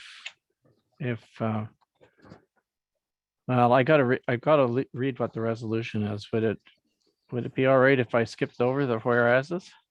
Yes. If you, there are a number of them. The actual resolution is as follows. Be it resolved that the Council of the Municipality of Whitestone endorse the Government of Canada's commitment to the Paris Agreement to limit global temperature increase to below 2 degrees Celsius and to pursue efforts to limit the global temperature increase to 1.5 degrees Celsius. And then be it resolved that the Council of the Municipality of Whitestone review the guidelines on PCP member benefits and responsibilities and then communicate to FCM, that's Federation of Canadian Municipalities, its participation in the PCP program and its commitment to achieving the milestones set out in the PCP 5 milestone framework. And then be it further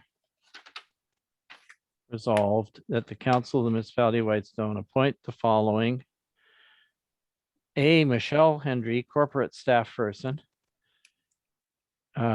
These are titles that they use in the IceCap program. B is Dave Creaser, alternate corporate staff person. And C, I've got 2 B's here, so we'll just change the third one to a C.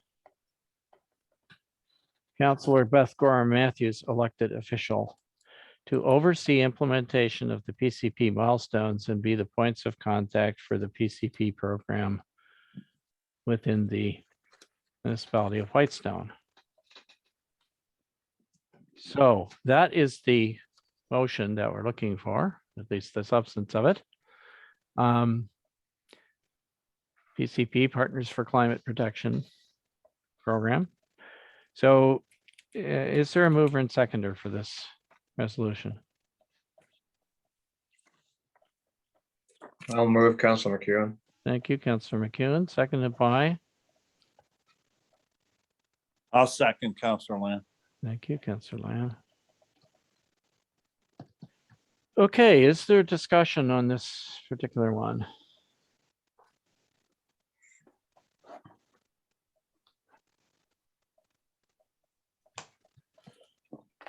Sounds like there isn't. I'll give you a second while I'm passing out the unused pages of the resolution. Finally, if there's no further discussion, I'll ask for a roll call vote, please.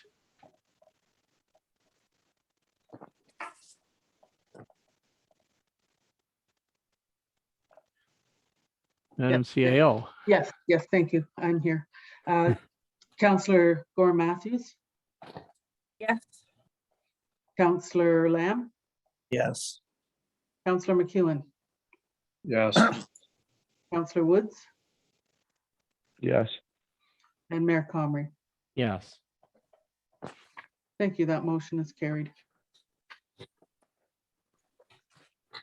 All right, thank you. We are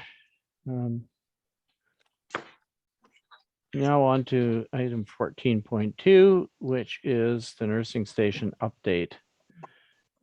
And I would like a mover and seconder that the Council of the Municipality of Whitestone hereby receive the nursing station update for information. Would like to move that. I will I move, will. Councillor McEwen. Or I will second.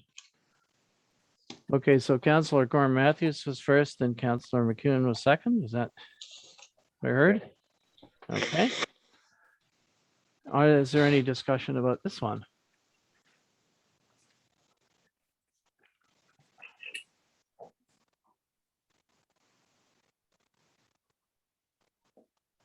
Okay. Is anyone opposed to receiving this report? Okay. Thank you. And that brings us to item 15, correspondence. So we have, and I'm gonna have to go back to the, all right, I'm gonna have to page back in my agenda to the correspondence page to see, but we have already sort of extracted one particular item because we were asked to make a recommendation. So I think we should discuss that one, and I'm trying to find out which number it is. B as in Victor? B as in Bob. Oh, V as in Bob. Okay, thank you. I was going to ask that be extracted. That's the Steve Waller one. Yes, it is. Yeah, thank you. I'll speak to him. All right, thank you. Okay, sorry, I finally got back to the correspondence page. So I guess what I'd like to do, so be Steve Waller email, yeah. Are there any other ones that you would like to extract? I'd like to extract K. So K, which is the Scott Nash petition for a dock on Gooseneck. And I'll speak to that.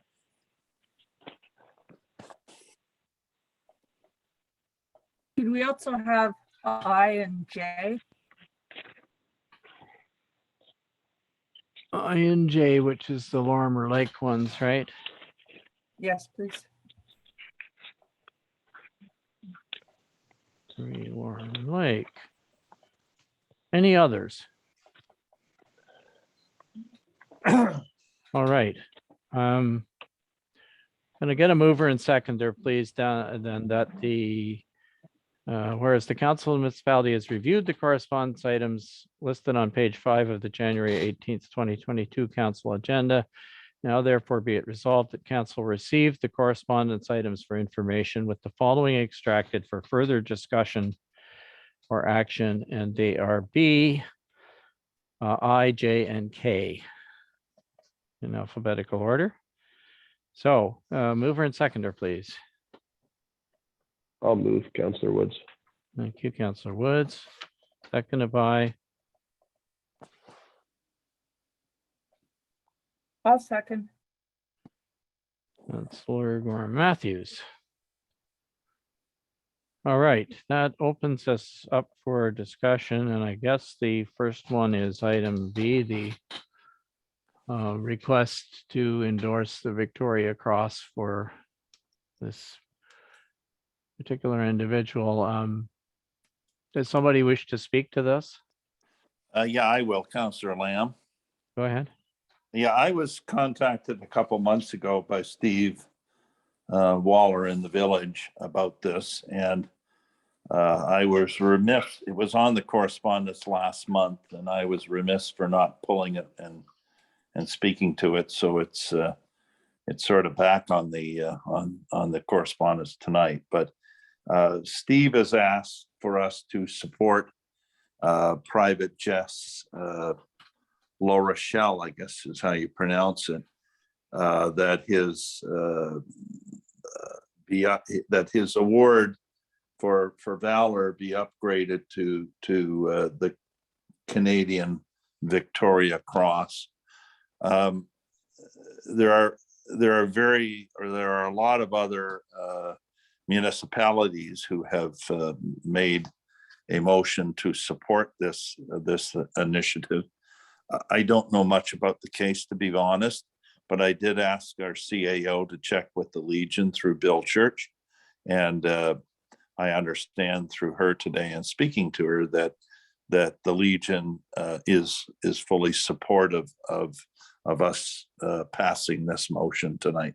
So there is a motion in our list of motions that I would be, I don't know at what point, I would be happy to make the motion that we support. And And I would hope someone would second it and that we would pass it. So.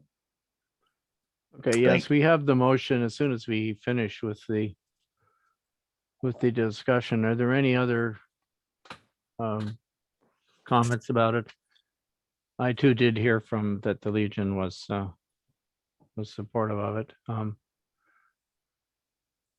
Any other comments or discussion on this one? Okay, if not, we'll what we'll do is we'll come to a motion in a second.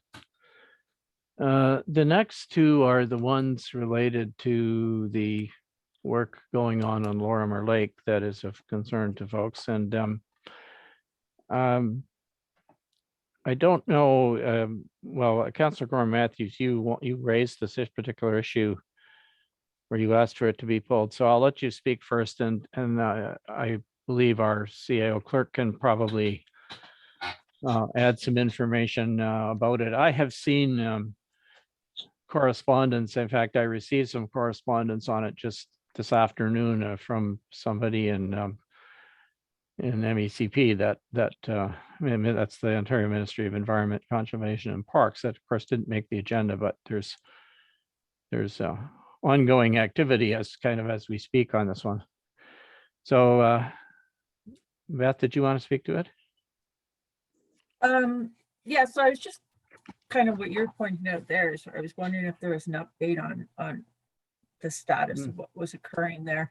It did come to the attention of our Environmental Stewardship Committee at our last meeting in January 5th that we had. It just so happened that we had our speaker that evening was from the MNRF, so we were able to get a little bit of background from him on what was going on. But I know other things have occurred at a municipal level, and now you're saying that you've heard from the environmental ministry. So I was just wondering if there was any kind of update, because I know there's a lot of people concerned about what's going on out there, and I know there's people on the line that are related to this topic as well that would probably appreciate an update, if we could provide one, of what's occurring at that property at this moment. Okay, thank you. Can I ask our CAO if she has some comments? Michelle? Yes, thank you, Mr. Mayor. What I can tell you is that the work that is going on out there is certainly of interest to the Ministry of the Environment. Oceans and Fisheries has also taken an interest. MNR has indicated that they have no authority and except on Crown land. And that's, I think, fairly new in the last few years, but that's their position. What I can tell you is there was some correspondence received today from the Ministry of the Environment. I haven't read it yet. I was preparing for today's meeting. I saw that it came in, and I'll put my mind to it tomorrow. But I believe it's probably an update from, I think his name's Larry Douglas. We understand that the owner of the property has stopped the work that they were doing, and we're leaving it in the hands of the ministry to understand what he's doing and how he's doing it, and to ensure that work permits are received if in fact they're necessary. So that's about all I can tell you. There's no municipal bylaws that our bylaw officer can find that are being violated. So we're definitely leaving it in the hands of the provincial ministries to deal with this situation. Okay, thank you, Michelle. I would just make a couple of comments, and I think the first one is that when people see something going on that they think should not be going on, and I mean, I'm prepared to accept that these are legitimate concerns, they start looking around, well, who's going to do something about this?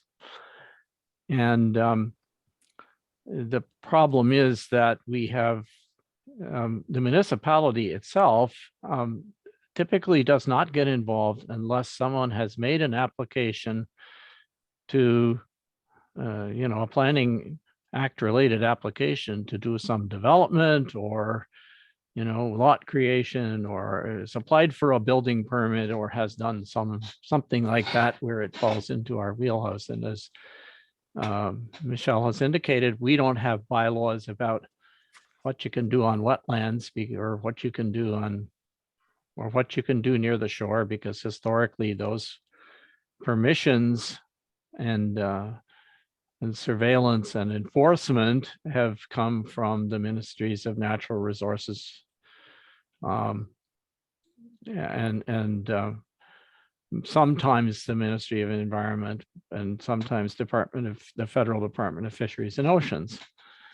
And I say sometimes because the MNR, it appears, has basically backed out of dealing with a lot of things that they used to.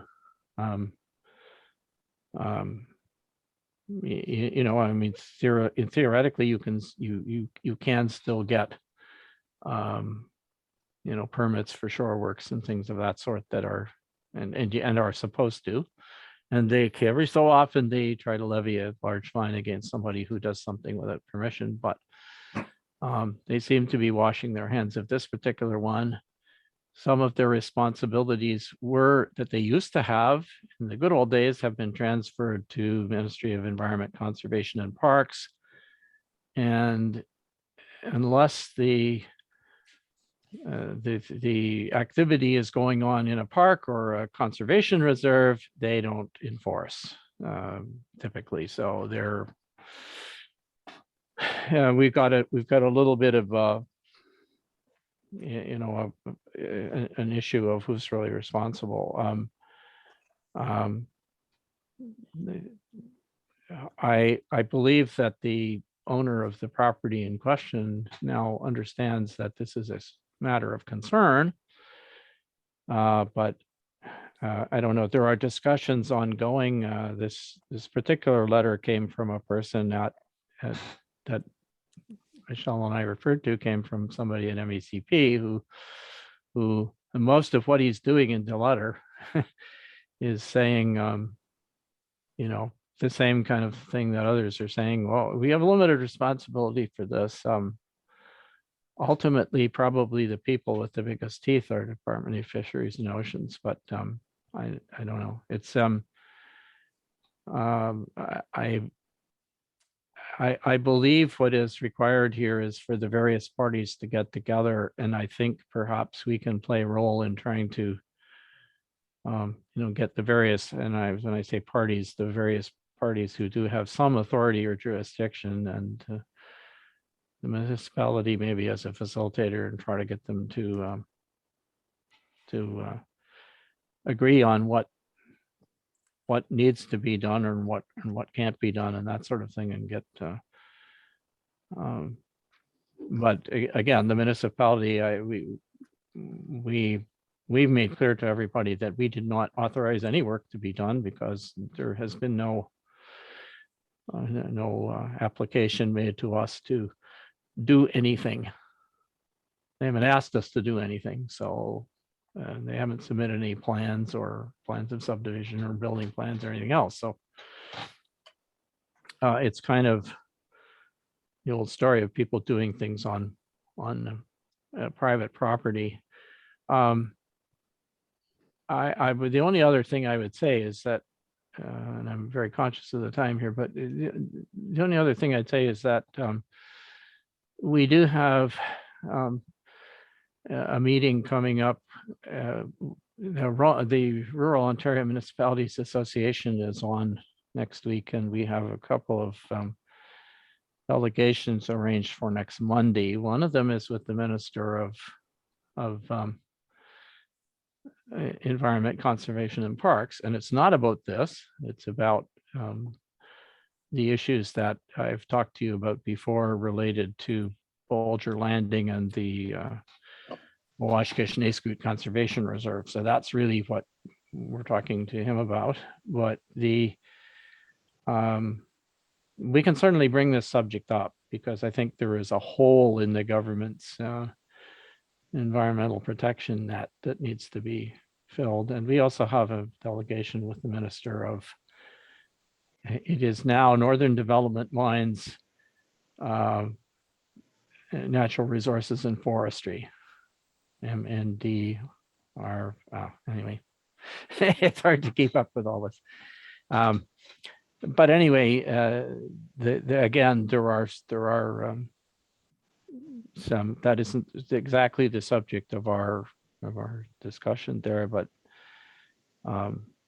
I think we will be able to use the opportunity to say to them, look, you guys have got to work together. You can't just leave holes here and say, keep passing the buck over. Oh, somebody else's problem, somebody else's problem. These are legitimate concerns, and I think, there has to be some mechanism for them to get resolved.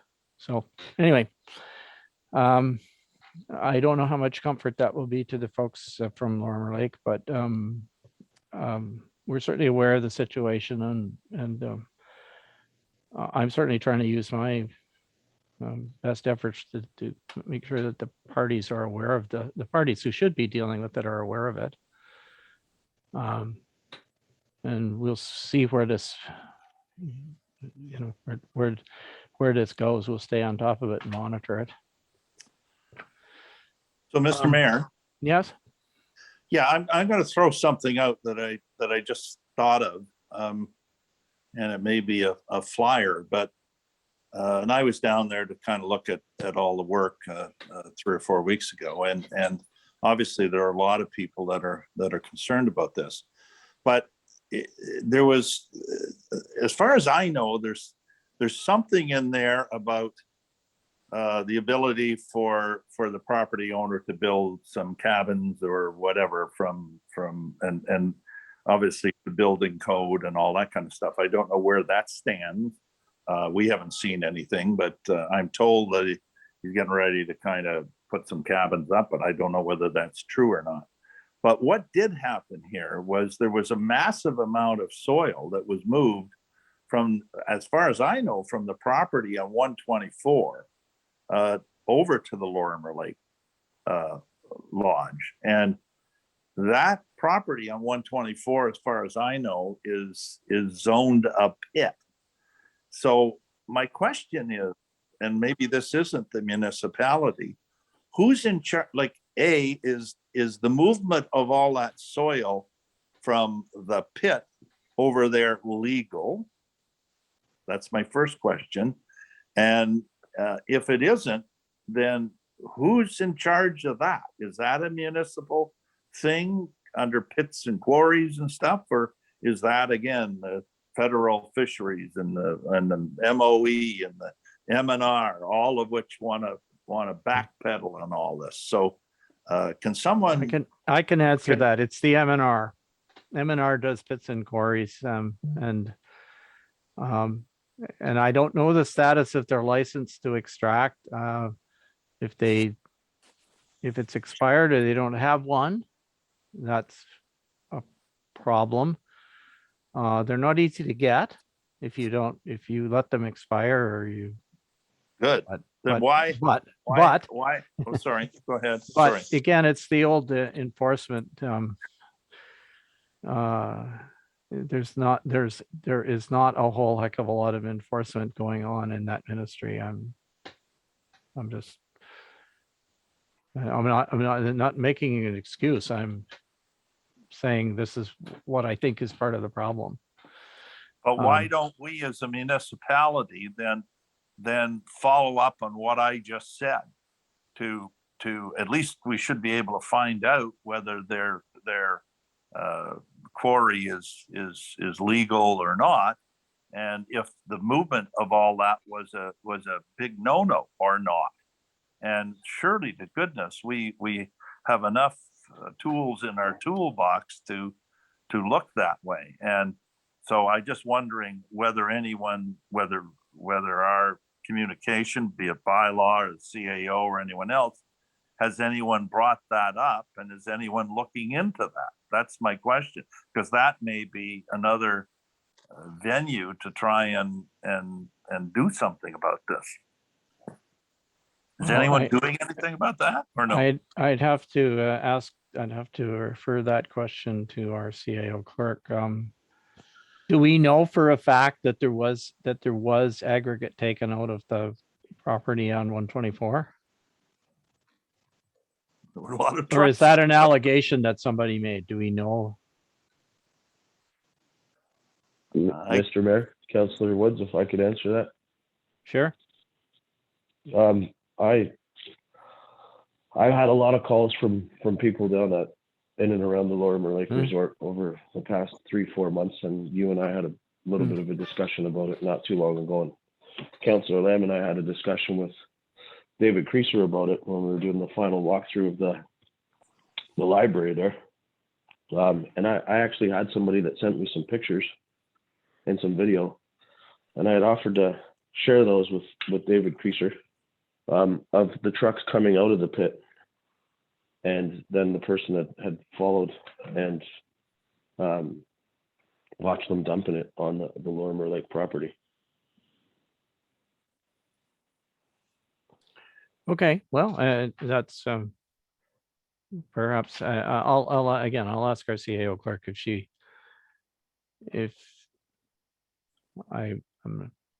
knows that if anybody has investigated this any further. Thank you, Mr. Mayor. I don't have an answer to that question, but I've made notes here and we will certainly follow up. That's an angle to consider with this particular issue. Thank you. Okay, is there anything else that we can do in regards to this particular one?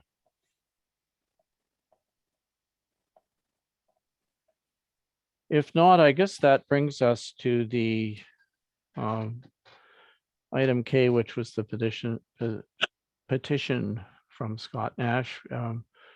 Councillor Lamb, you were going to speak to that? Yeah, and it's very brief.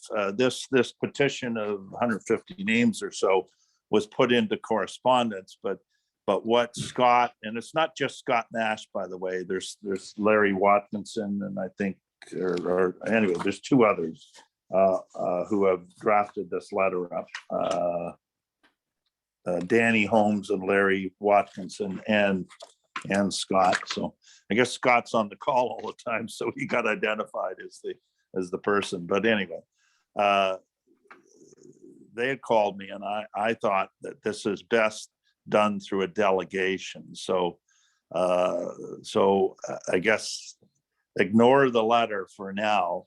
Scott and the group are on the docket for a delegation in our February meeting. So at that meeting, they'll be able to present to us their ideas as to what they're looking for, and we will be able to question them and have some deposition of it back to staff. So I just wanted to let people know what's happening with that. So, and that's all. I'm not prepared to discuss it. Scott, I think, who's on the call, isn't really prepared to discuss it. This is just for council's information. It's coming in February. Thank you. Okay, thanks very much. Well, I won't comment on it. This subject has come up before with the opposite request, I guess. But anyway, we'll see what the situation is. So that's that then deals with our correspondence items, I believe. We've once again, I'm not sure that we voted on approving the resolution to receive it, but we have received it, so I'm going to assume nobody was objecting to that. Coming out of correspondence, there is a resolution, and I'll read it to you. And this is relating to item B that we discussed earlier, the Victoria Cross item. Whereas SK Steve Waller, and his degrees are listed here, and he is a retired captain from Barrie and Dunchurch, wrote to the council of the municipality of Whitestone, formally requesting council support the efforts being made to award Jess La Rochelle with the Victoria Cross. And whereas Private Jess La Rochelle was a member of the Canadian Armed Forces and fought in the war in Afghanistan, and whereas in 2006, Private La Rochelle defended his unit's position and saved countless lives in the process, demonstrating an unparalleled sense of duty and commitment to his fellow soldiers. And whereas Private La Rochelle was awarded the Star of Military Valor for his role in the 2006 battle in Afghanistan, and whereas a large group of veterans known as Valor in the Presence of the Enemy are requesting that this young hero's Star of Military Valor be upgraded to Canada's highest honor, the Canadian Victoria Cross. And whereas there is a petition before the Minister of National Defence, numbered E3636, which aims to upgrade Private La Rochelle's Star of Military Valor. Therefore, be it resolved that the Council of the Municipality of Whitestone endorse the request by local veteran SK Steve Waller on behalf of Valor in the Presence of the Enemy to have Private La Rochelle awarded the Canadian Victoria Cross. And further be it resolved that a copy of this motion be forwarded to Governor General Mary Simon, MP Anthony Rota, Minister of National Defence, Anita Anand, Mike Harrison, and Valor in the Presence of the Enemy. Would someone like to move that? I'll move it. Moved by Councillor Lamb, seconded by, I'll second, Councillor Woods. thank you, Councillor Woods. Is there any discussion?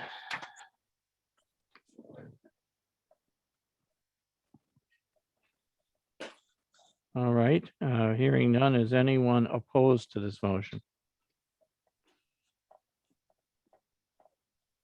All right, hearing no opposition, I'll declare the motion carried, and we will, staff will respond to the item appropriately. Yeah, make sure that they get a hold of Steve Waller and let him know Yeah. too by email. Yeah. Yeah, thank you. Sure.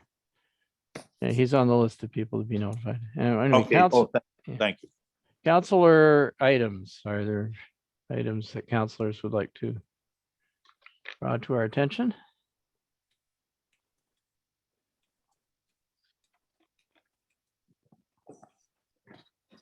Okay, hearing none. Are there questions from the public? See, we have a number of brave souls who have persevered to the end.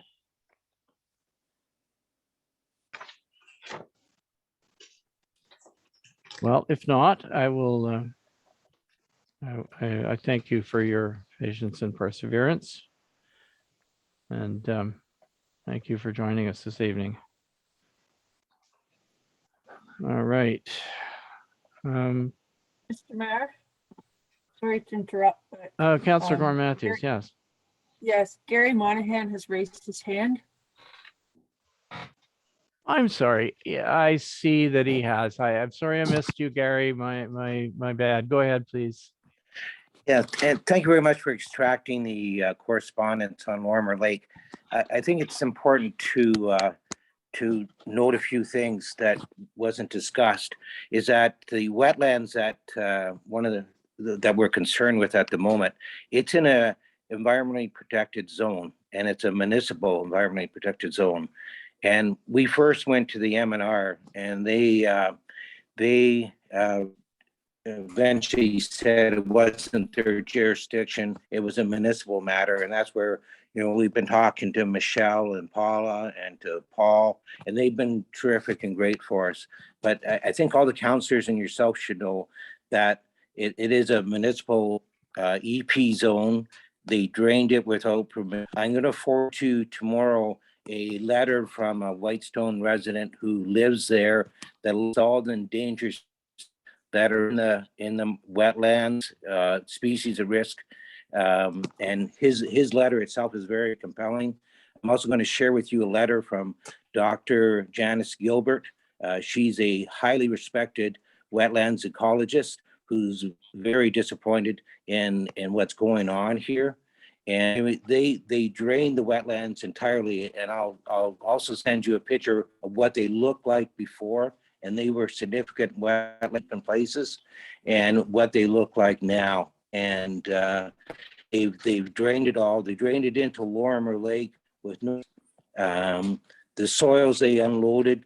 And at first they were loaded in the property, and we didn't raise a flag because they hadn't done it. But then they started to unload into the wetlands. And if we hadn't stopped them, they would have filled the wetlands. And thank you to Michelle for stopping them. On January the 11th, she told them to cease and desist, both in writing and verbally. And as well as on 13th, the DFO also gave them a stop work order. Now the DFO is into this, and they've been very species of risk people are into this. As you say, the MNR, the MOE seem to be passing the buck. And Your Worship, the letter that you got from the MOE contained some inaccuracies. It said that they weren't in the EP zone wetlands, and indeed they are. And I think Michelle, when she reads the letter tomorrow, that she'll be able to respond to the ministry. But what they're doing isn't right. And anyways, thank you to Michelle and to the DFO for stopping. And when you read the letter from Adrian Webb, a Whitestone resident, you will be moved by it. And we'll be seeking for them to restore the wetlands, and that'll be up to the DFO and stuff like that. But I just want people aware that when you see the pictures, you'll be shocked. And when you read the letters, you'll be shocked. And I'll be sending you, all the counselors and your worship, I'll be sending you that email tomorrow. But we have a committee that we formed, that we've notified every agency that we possibly can, and we're going to search out more. But people are very passionate about this, and a lot of people on the lake aren't totally aware, and we're going to be making them aware of things this coming week. But anyways, I thank you for extracting the letter and talking about it and being interested in the subject. I really thank Michelle for everything she's done and what Paul's done and Paul has done. Thank you very much for listening to me. Okay, well, thank you, Gary. We definitely appreciate your concern. The two letters that you referred to, we do in fact have, at least I've seen them. But I think the pictures, I have not seen any pictures so far, and I haven't physically been on the site, which in part, I guess, because it's somebody else's private property. But in any case, I think the pictures would be helpful, and encourage you to keep and your group to keep the pressure on. Hopefully we can get a responsible resolution to this. Okay. Thank you very much. All right. Mr. Mayor, I wonder, hopefully, I know you had asked people to mute their microphones and that sort of thing. I don't know how many people are still on the call. I just want to make sure that if anyone out there wants to ask a question, maybe they're trying and don't realize their mic's on mute, but so maybe there isn't any questions. I don't know. So anyway, thank you. Well, I'll ask one more time if there are any other questions that people have.